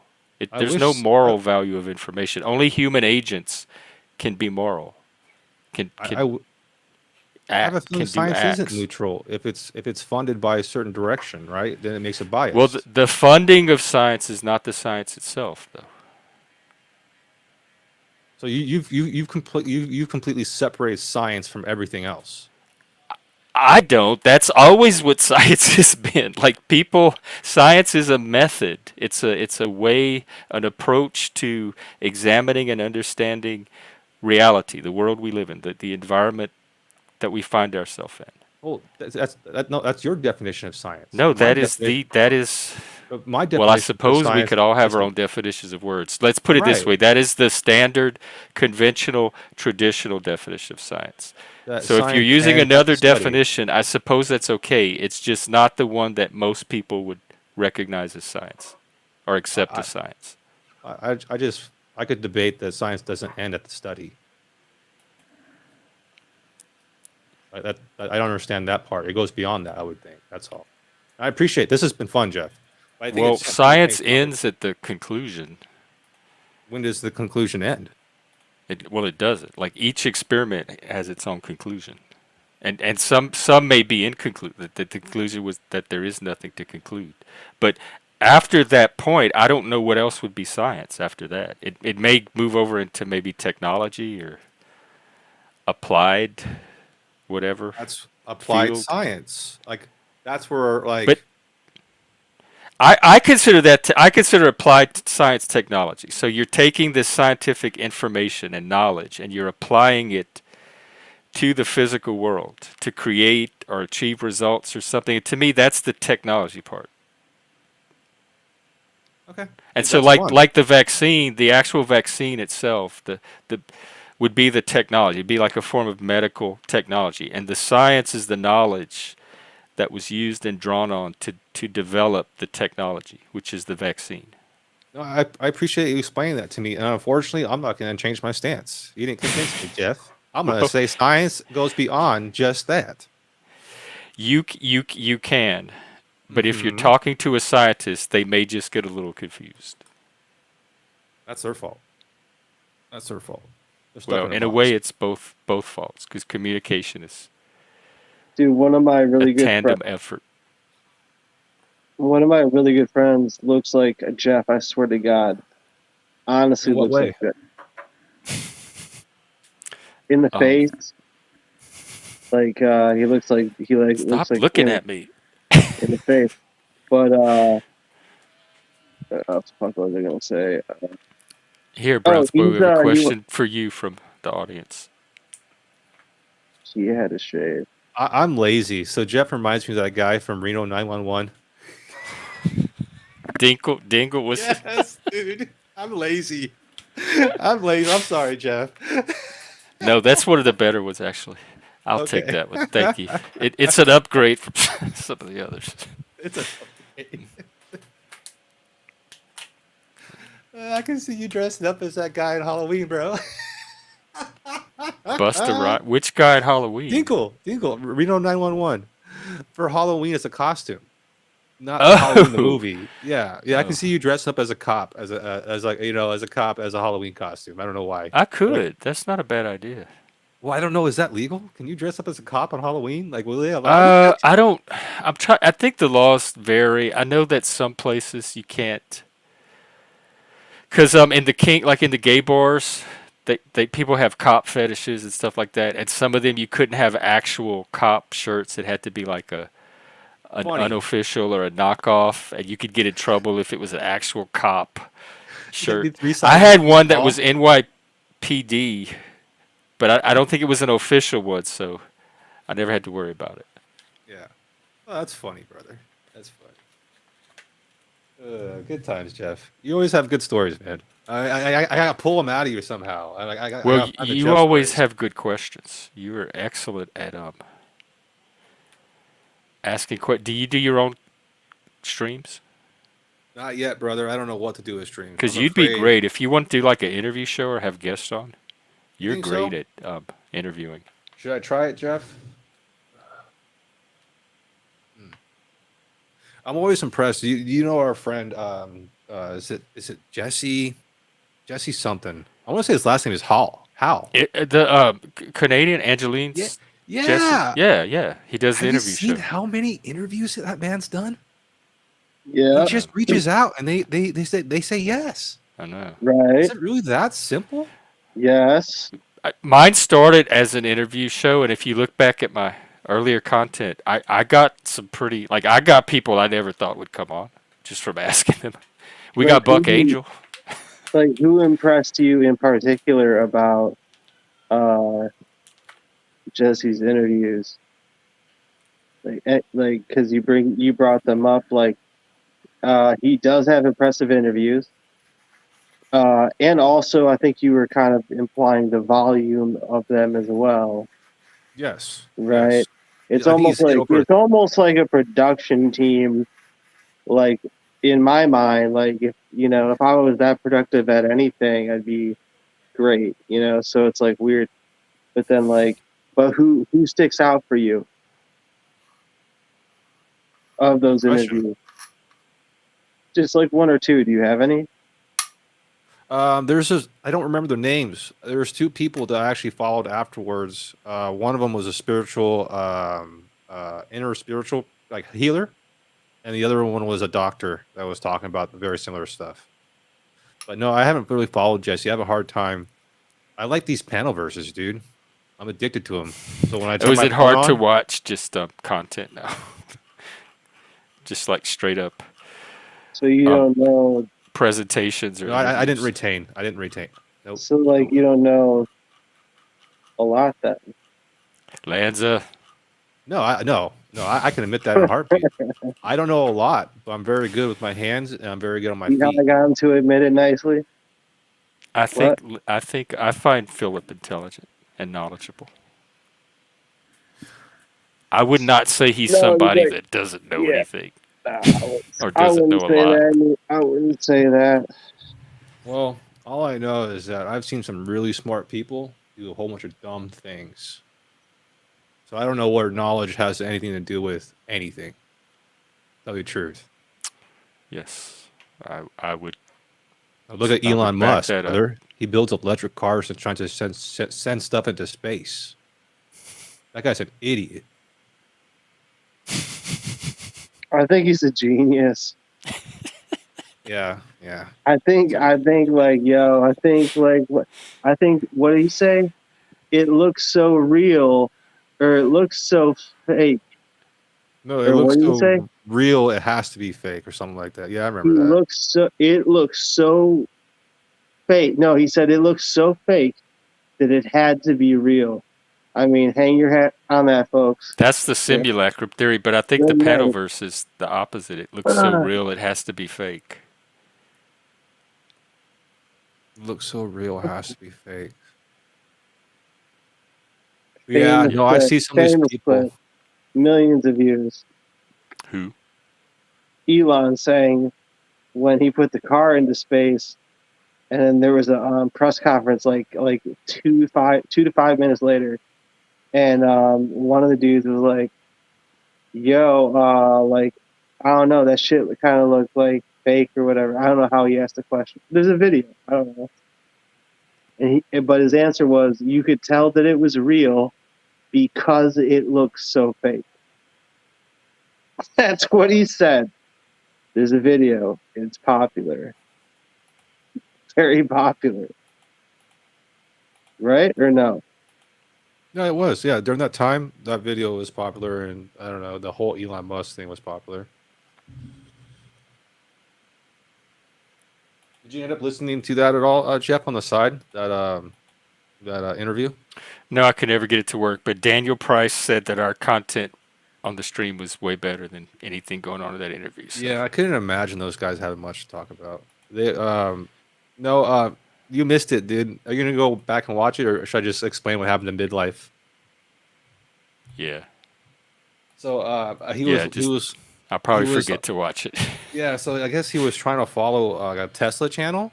It was a fake Tesla channel, and so the interview started, and Elon comes up, and he's talking about Bitcoin and crypto coin. And if you scan this QR code, you'll double your Bitcoin. We're all like, what is this? And like every like 2 or 3 minutes, Elon would be like, and then go to crypto again. Like it just sounded so strange. Everybody's like, bro, this is AI. Like, what's going on here? He's like, wait, what's going on here? And we're all like, is this real? And so a good 4 or 5 minutes, we were like, is this real? And we found out it was a fake AI Elon. That was taking advantage of the interview time, like yes. to try to. Oh my god, that's so sneaky. See, that's what I'm talking about. Oh. Yeah, that's why I was interested about the game, bro. The optics are high. How many people play the game with those nasty cards that we don't choose to use and win? You know what I mean? The deception card. Not at all. Make $1 million off of you, and you won't make it, but I'll make it kind of card. You know, stuff like that. Like, Are we playing the game wrong? Being nice guys? Your We're example we're for well, if the goal of the game is profit, yes, we're losing at Oh, that game, and they're winning right. because they're exploiting the game to their advantage. But I'm not. That's not necessarily the game I'm playing. So if I measure my success by the game I'm playing, I'm the one winning, not them. They're not, That is a, but they're not even playing the game I'm playing. that's the fun thing about being human. We get to play our own game when we have the Yeah. chance. Animals don't get to play their own game, bro. Unless they're owned by somebody, I guess. But animals live and die, you know what I mean? They have to go out there and try to find food, and hopefully they don't get eaten while trying to find food. They don't get to play a game. They don't have time for games. Very rarely does an animal have time for games. So So we get to just the make our own. fact that we complain about the games, but just the fact that we're even here and advanced enough to play them is Yeah, something. yeah. How's your score, you think? You got to Mine. score your game. Yeah. Mine's right now like a 0, bro. That's a 0. You know what? I'm gonna bump mine up by about half a point only because I finally hit my 500. So High now five, there's brother. like a twinkle of hope on the horizon. High So five. for that reason, I'm gonna give myself half a point. Yeah, I like that. My Jeff. game's Good at a job, brother. 0.5. Yeah, your game's at a 0.5. Look at you doing 1 whole point soon, dude. I don't know what to Hey, do with this. Puffy, good to see you. How Yeah, you doing, Browns boy? How you doing on the game, dude? I'm like I said, I'm with Jeff. We're about half a point up. yeah. How's your game? Rate your game. Rate your game. on what? Just whatever game you're playing, whatever your whatever. personal Yeah. game is. How well are you doing at it? You play sports? You practicing basketball? You're practicing anything? Learning. What are you reading? Uh, Hey, Jeff, are you reading anything right now too? I'm always I'm reading it. I'm always reading. I have I never read a single book. I always end up with 4 or 5 books.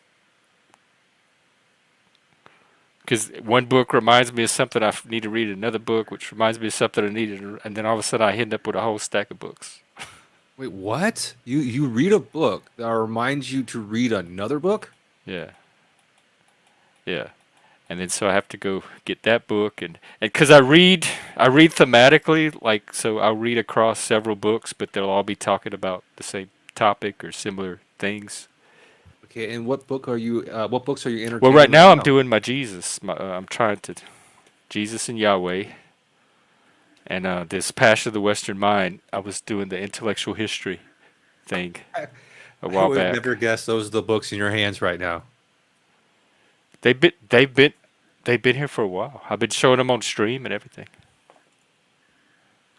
When I do my topics and I talk about like philosophy and intellectual history and all that, those are some of the books I've been showing.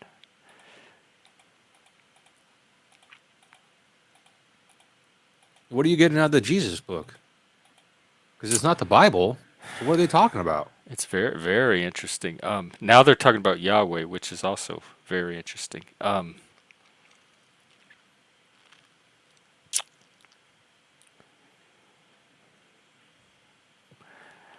I'm getting a perspective. I'm getting different perspectives on the characters of Jesus, Yahweh. That they are characters. That the Bible is a book. It's literature. It's a collection of stories.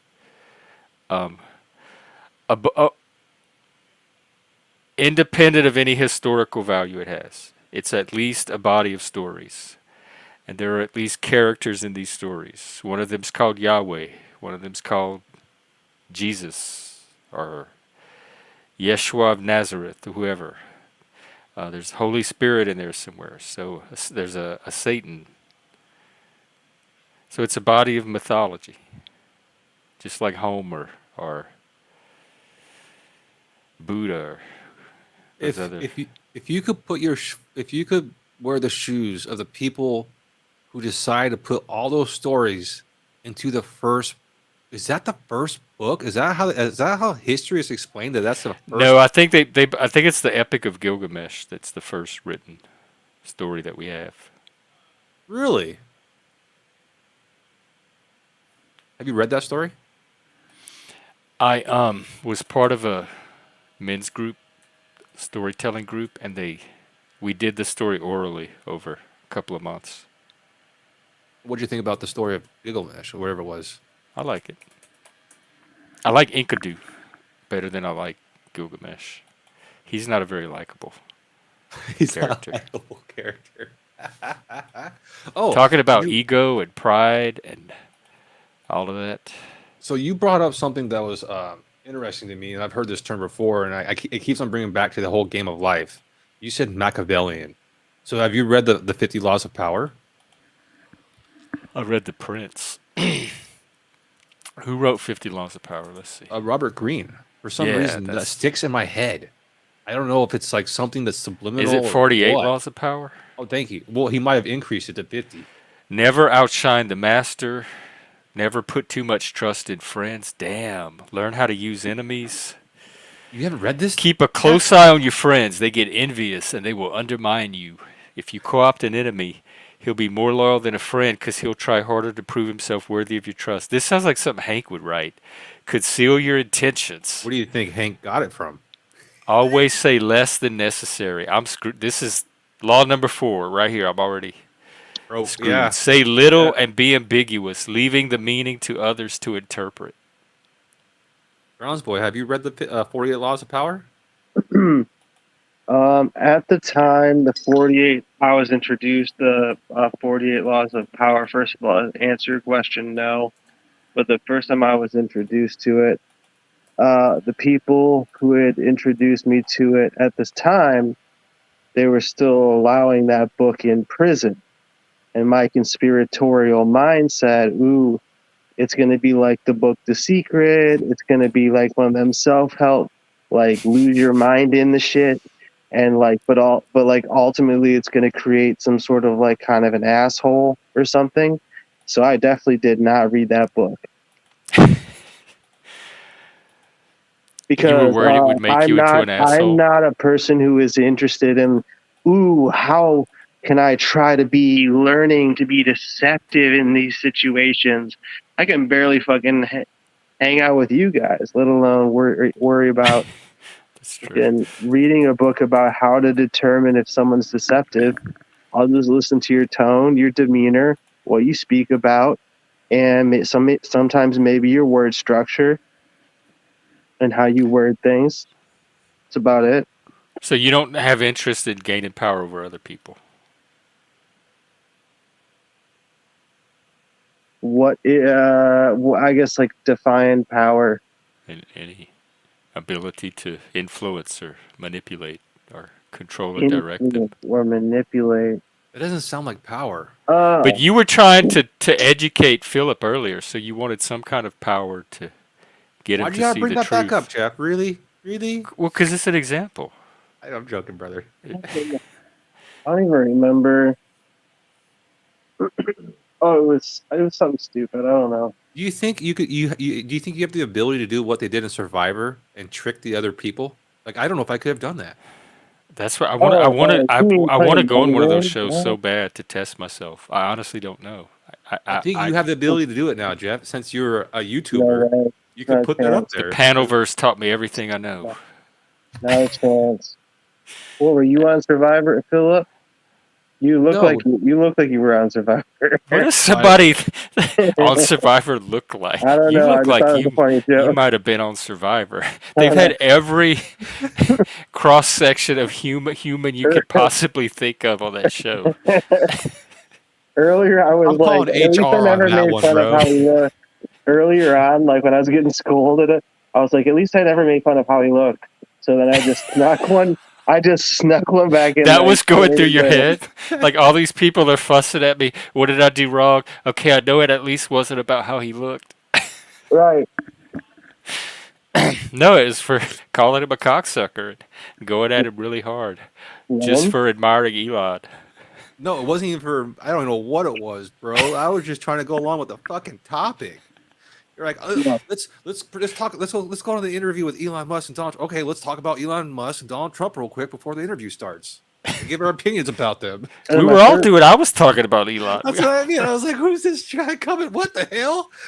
It just sounds like propaganda, bro. I don't know.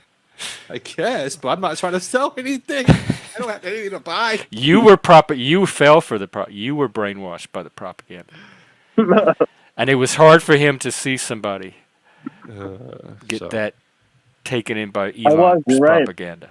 There's a third. There could be always a third conspirator. Who knows? So far we have what Trump, Oh. Elon, and this mysterious third. Like the Kaiser Soze? You ever watch that, Jeff? The Unusual Suspects or the Usual Suspects? It's a Usual Suspects. Yeah, that was back in my generation. That's a legendary movie. I need to rewatch it just to grasp it as an adult. I watched it more as a child. I didn't really understand it until the very end where the guy I could transformed. see it coming, but I knew to expect a twist going. If someone had just popped the movie and had not told me anything about it, I might have been more surprised. Oh, so someone gave you spoiler alert. Well, yeah, everybody, like, you knew there was this twist that everybody was talking about, so I knew to I look didn't. out for some twist. Oh, what do you think about that, dude? There's like I don't not- like movies being spoiled for me. I don't even watch Yes. previews or trailers. Yeah, you kind of. I don't like to know anything. Yeah. Are you interested in watching the new Deadpool Wolverine movie? I heard it's good, brother. Possibly, like in the Discord. Oh, okay. Yeah. Yeah. Maybe maybe Kidro could lead it. Dude, I don't know the last good movie I've seen. What's your favorite movie? What's one of your favorites? I'm dumb. Starship Troopers, bro. One of my favorites. Fuck. I've seen some I don't even remember the names of. Like, they were so cool. And then I was like too stupid to remember them. Well, The name. just name like one or two that you like. I would say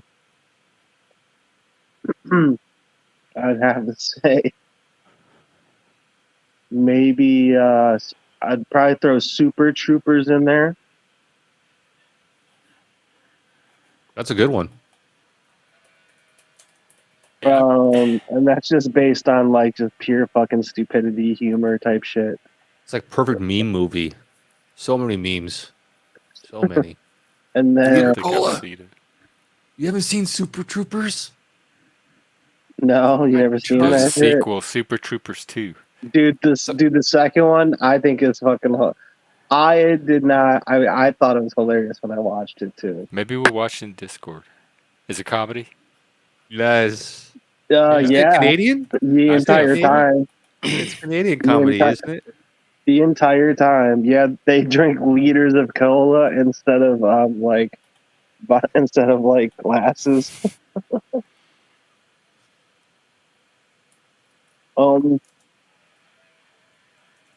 I don't know. There's like 100 good movies out there. Yeah, I agree. We're very fortunate to live in Movies the are age of so cinema. different nowadays. Like, I remember like movies like Robin Hood with Kevin Costner, Legend of the Falls with Brad Pitt.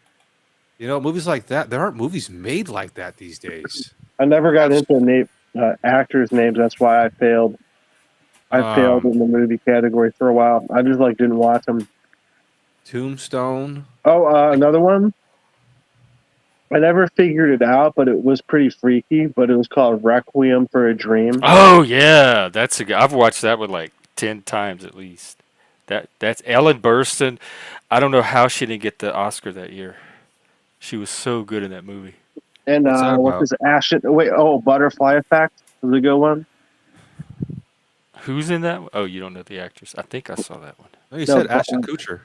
Yeah, in Butterfly Effect. No, I didn't see it. Dude, that one's fire. The ones that mess with time, I like a Yeah. lot. Oh, like Yeah, yeah, Inception yeah. and all those. Ooh, that was a gnarly movie. I I still haven't seen Tenet. people keep telling me to watch. Never heard of it. I think it's the one he did after Inception. Well, it sounds like you got a great Discord list of movies to go through. Oh yeah, we have more on the list than we'll ever finish watching. The best thing to do, if any of you want to watch a movie in Discord, is to just do it spontaneous, like grab it that day. How's it I'm work? throwing this movie on. Be there if you want to see it. I met an interesting old lady once who had an old VHS collection of westerns and like every VHS you can think of, and you can just go over to her house and just go through it and bring back the movies whenever you wanted to and just watch them. It was crazy. She had so many movies, dude. Wow. Yeah, it's just that's something she loved to do is collect the movies and watch them. Yeah. Pretty cool. Nice little old lady. I don't know what happened to her and her collection, but it was interesting times back in the day. It's you just times steal- now. Yeah. No, I never stole from. No, I was gonna say, did you steal any of the movies from her collection? no, they were just too old to want to keep. You know, they weren't. Did it anything cross your good. mind to steal? Not from her, dude. But somebody else you might have. Yeah, like I think I stole from her Target back in the day. Yeah, it was Target. I stole some gum. I got caught. You got caught. What did they Well, yeah, say? 'cause Just put it you know, back. because we were all chewing gum in the car. They're like, "How'd you get that gum?" You know, we're like, Oh, you got we caught by your Target." parents. Yeah. That How'd was you guys get dumb. that You ate it gum? in front of your parents? Well, I was a dumb kid. I wasn't a Oh. smart one. I was a definition of dumb kid. You know how some kids are trying to figure out, hey, I want to start a baseball collection. I want to be an astronaut. I was like, well, I'm just trying to figure out how to be a kid. Daniel, did you ever see Be Kind Rewatch? The one with Jack Black and Mos Def. I think I've seen this with. I feel like I've seen this. Be Kind, Rewind. I feel like I've seen this. It was. I think it was Charlie Kaufman or maybe it was Michael Gondry. Mallrats. I haven't seen that one. You haven't seen Mallrats, bro? No. Oh my God. Major Pain. Yep. Saw Major Pain. That was good. Even V for Vendetta. Oh, came that's out the at a one he weird did time. after Clerks. I didn't care for Clerks either. That's probably why I didn't see Mallrats.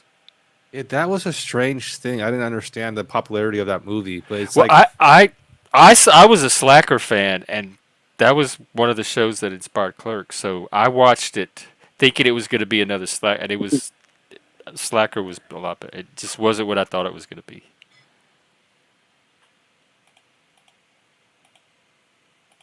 Oh my God, that was another excellent movie. Will Ferrell made some great movies, dude. He's a legend. He's a legend. Oh my gosh. Yeah, You forget I about like how many him. movies he's done. Yeah. And how many weird movies he's done. Remember when he did that one was The Elf? What was he doing in that movie? There's one called Samsara. Yeah, the sequel to Baraka. I saw that at the IMAX. Well, that's right. Yeah. Isn't it silent or no? It's visual. It's just images set to. I think it's Dead Can Dance, or at least no. It's Michael Stearns did. No, I think it was Lisa Gerard that did Samsara. Maybe it was both. And Michael Stearns did Baraka. But it's just really cool ambient music set to these images from all around the world. I think it was one of the guys that did Koyaanisqatsi, that trilogy that came out in the 80s. Holy shit, dude! You guys know a lot about movies. Yeah, Jeff's going off. I don't know. I'm Gen X. We entertained ourselves. Music, Well, movies. For some reason, I can't retain. Like I've watched all the movies, I've listened to all the music, but it just doesn't retain. I have no drive. I to don't retain all, but these are ones I've watched. Like the ones I watched over and over are interesting more. I retained. I But definitely when's don't the retain last all time of you it. watched it? Which one? The Morocco one, the one you're just talking just when it came out. It was in 2012, maybe 2013. about. You retained that from 2012, brother. That's great. That's There Because you great. there's go. only a few movies like that genre, and that was one of the last ones in that genre that I saw. Plus, it was My because it's such a visual movie. It was at the IMAX, so it was a very special, memorable cinematic experience. So Starship Troopers is my favorite movie. But I only know the name of the like the character in the movie. I actually don't know the actor's name. Dude, I never even heard that. Starship Is that the Troopers? one with the Yeah. They have those alien Bugs. creatures that. Yeah, Bug Planets. Yeah. The reason why it was like the hype of 80s, 90s movies of like full on space film. So it had all the CGI and just the over and beyond. And then it had the action. And it had boobies. It had it all. It had it all. Character story arc. It was a simple Is there superhero a movie. photo of this cast or something? What are they called? Starship Troopers. Yeah. Never heard of it, dude. Yeah, Casper Van Dien. Yeah, Denise Richards. Yes, yeah. Yep. I swear, never heard of it. These Why have I guys. heard of Happy Days but not that? Oh yeah, these are the aliens. Yeah, it was hated on because the government was very well, I forgot how they authoritarian. So people were like, "Well, this is what happens when the Republicans take over." Here, Daniel got it for us. It's horrible, and the actor, yeah, it is horrible. That's what I love about it. It's horrible. It's like perfect for that. It meets everything for that that time era. So, yeah, Denise Richards, dude. I would she- say, yeah, I would say, God, dude, there's so many good movies, but Dumb and Dumber is in my top 5. I saw that one at the theater when it came out. How did the theater react? Because it's like were they like laughing? No, Or I was disappointed in it. I went with some friends, and we were all disappointed because the trailer made it look way funnier than it turned out to be. So I remember it was kind of just a ho hum audience response. yeah, it seems like a good home movie. Like you're not like you're not proud of watching Dumb and Dumber, but you know you're like, all right, it's a good movie. But you're like, hey guys, you want to go watch Dumb and Dumber?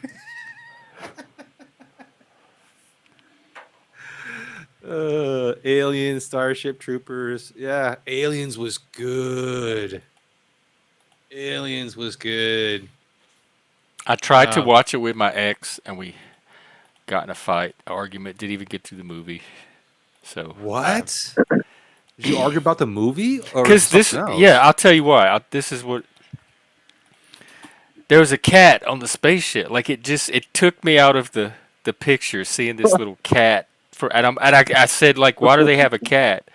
It's weird that they have a cat. And he tried to explain from an artistic point of view for science fiction.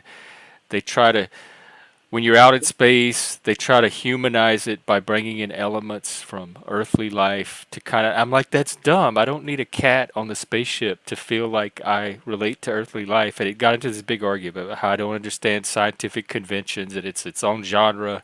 And I have to accept the premises of that genre if I'm going to. And we didn't finish the movie because it spun onto this big argument. Wow. But it was the Yeah. cat. The cat just didn't belong. Like, why do you need a cat meow on a spaceship about fighting aliens? Like, the cat seems so out of place to me. My mind couldn't. It just got distracted from everything else. Well, okay.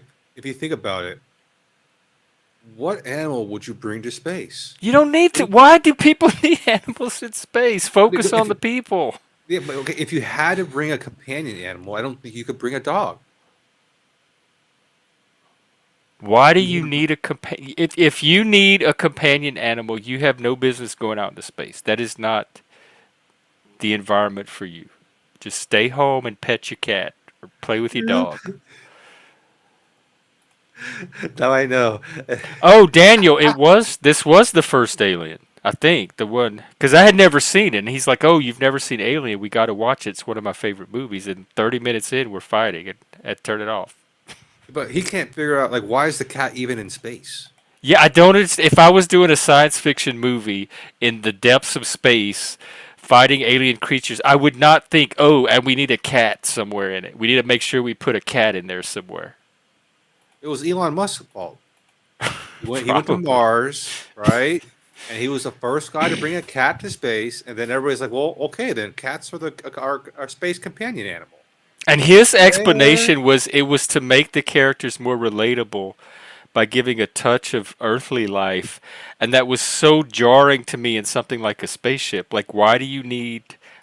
I'm perfectly capable of relating to these characters. I get that they're astronauts, they're on a I don't expect a cat. I don't need a cat to humanize them for me to relate to them. I relate to them enough just by the fact that they're So astronauts on this space adventure. Like, the cat didn't add anything, and it actually took me away, took me out of it. So you didn't watch one of the most famous movies, popular movies, because of a cat? No, because of the fight that started over the cat. You still haven't finished the Spike movie, though. gets it. I feel seen. Spike gets it. But have you finished the movie? No, I've never watched it to this day That's what I because mean. You should finish it. It's legendary. I have no interest in it. It's dumb. So do space movies are just dumb to you? In general, sci-fi is not one of my favorite genres in general, particularly because of the characterization. I just find it very stylized, and would like to focus on the sci-fi elements. You have to downplay the characterization or the human elements, because it's not if it's too dramatic, you lose the sci-fi setting. So to keep the sci-fi-ness of it, you have to downplay the human dramatic elements, and that's always caught my attention when I'm watching sci-fi movies, because I watch movies for the people more than anything else. But my favorite is 2001, probably because it's the one that has the least human elements. It's mostly focused on the science and the sci-fi. Did you enjoy Interstellar? I didn't see it. Wow, that's big. That's big science. They were really big on trying to keep it towards science on that one. I think you would enjoy seeing that movie. It's great. I did like Arrival. I enjoyed that one. I thought that was a well done, intelligent sci-fi movie. I thought it was strange. They showed us both the aspects of people trying to do things, and then the government, and then the corporate side pushing them to do other things. So they're trying to set their pace and trying to warm up to the alien, trying to understand the aliens. Like, government's like, we need to get this done now. That sucks. Yeah. I understand that. I think right when there. people think they don't trust science, I think it's government they don't trust. I think it's a variation of this mistrust of government. I don't think it has anything to do with mistrusting actual science. It's a proxy for lack of trust in authority or state. And my suspicion is it's because they're not the authoritarians themselves, just like the people without the billions hate the billionaires. Well, this is what I had a hard time with when I was younger, is how come I didn't get a choice in this? In the circumstances of your birth? The circumstances, okay, so everybody, how come everybody else gets to make the rules? Because you're an infant? You talking about at birth? From birth? No, I'm in general, Jeff. Like, if I started society, we wouldn't be doing what we did today. There's no way I would have people working 8-hour shifts all day to produce these things. You know what I mean? Like, they were working for longer than that. Yeah, 8 hours is an improvement. Is it? We could have done 6. We could have done 4. We don't have to produce like this much stuff. Well, not all companies do. Well, Yeah, we want to be competitive. We want to be. Why? We have Because we're everything we America. need. Because that's what humans do. They strive. They strive don't to do reach that. their potential and their limits. Nope, I And don't do that. transcend them and overcome. You don't do that. I do.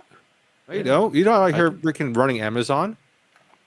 You're not trying to take over. I the do it world. with this stream. Every time on the stream, I'm trying to make this stream better than the last. If you look at my channel now, from the beginning, I've been trying to push, and I say all the time on here that what fascinates me the most about this is the potential of this medium. and I want to find the limits of it. I want to find what's possible with it. I want to find how far can you take this YouTube, this streaming experience. So I'm always pushing myself to see Really? what's possible. I think if I hit a certain number, I'd be content and just done. I don't need to hit an unlimited possibility. I don't need to do that. I always like to see what's like at some point when I feel like I've exhausted all the possibilities that I'm interested in, I may become bored with it, but it's so infinite.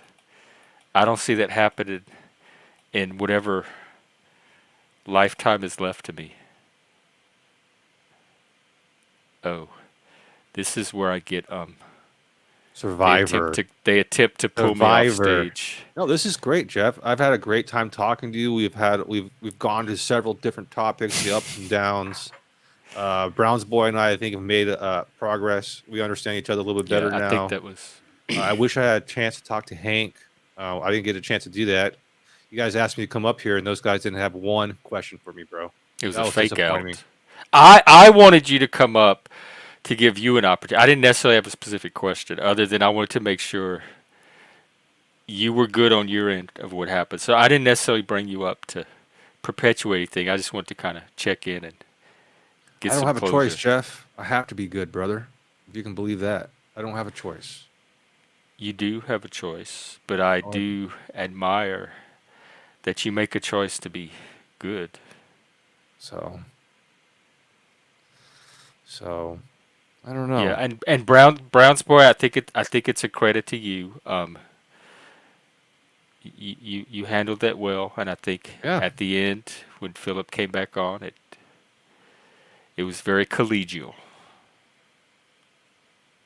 So thank you both. Yes, thank you, Jeff. Hopefully I'll be up soon. I'm really trying to get up to Seattle to get on this luxury liner to check out the world, man. So I'm hoping to come up there soon. Are you by yourself? You just come into Yeah, I'm just in a loaf? mob, dude. Do you hike or do anything outdoors? I will be doing that. I mean, I wear a pair of boots. I'm comfortable in a pair of boots, Okay. so I'm ready to Yeah, go. if you want to like do something like that, I would love to. Yeah, I can come up and then for the weekend, and we can go hiking, and you can show me how Seattle coffee. Even though I don't like coffee, breakfast, lunch, and dinner. Maybe I can sit on the side on the stream on the couch. We could stream. We could do a live in Yeah. person. Yeah, I'll Stream. bring my mic, and I'll bring my laptop. No, and then I'll figure that out. I'm real excited about that. Keep us in touch with Survivor, dude. I don't watch it, so it's always fun getting those. Well, updates. it's the Australian season, so it's one that's already aired, but we're coming up on the finale. We have 1 or 2 episodes left, and then that'll be that. We'll just end up watching the reruns of the old Survivors until a new season starts. Awesome. Well, enjoy, guys. Peace, brother. Unless you want to continue, but I think you're out of here. No, I think it's going to be hard to continue with this level of insistence. I did tell them I'd try to get another episode in tonight, so You're a good friend, Jeff. I try to balance all of my responsibilities.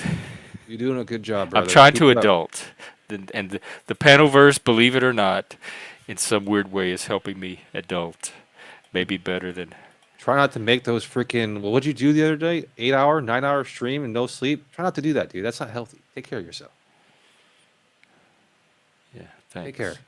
Thanks for looking out.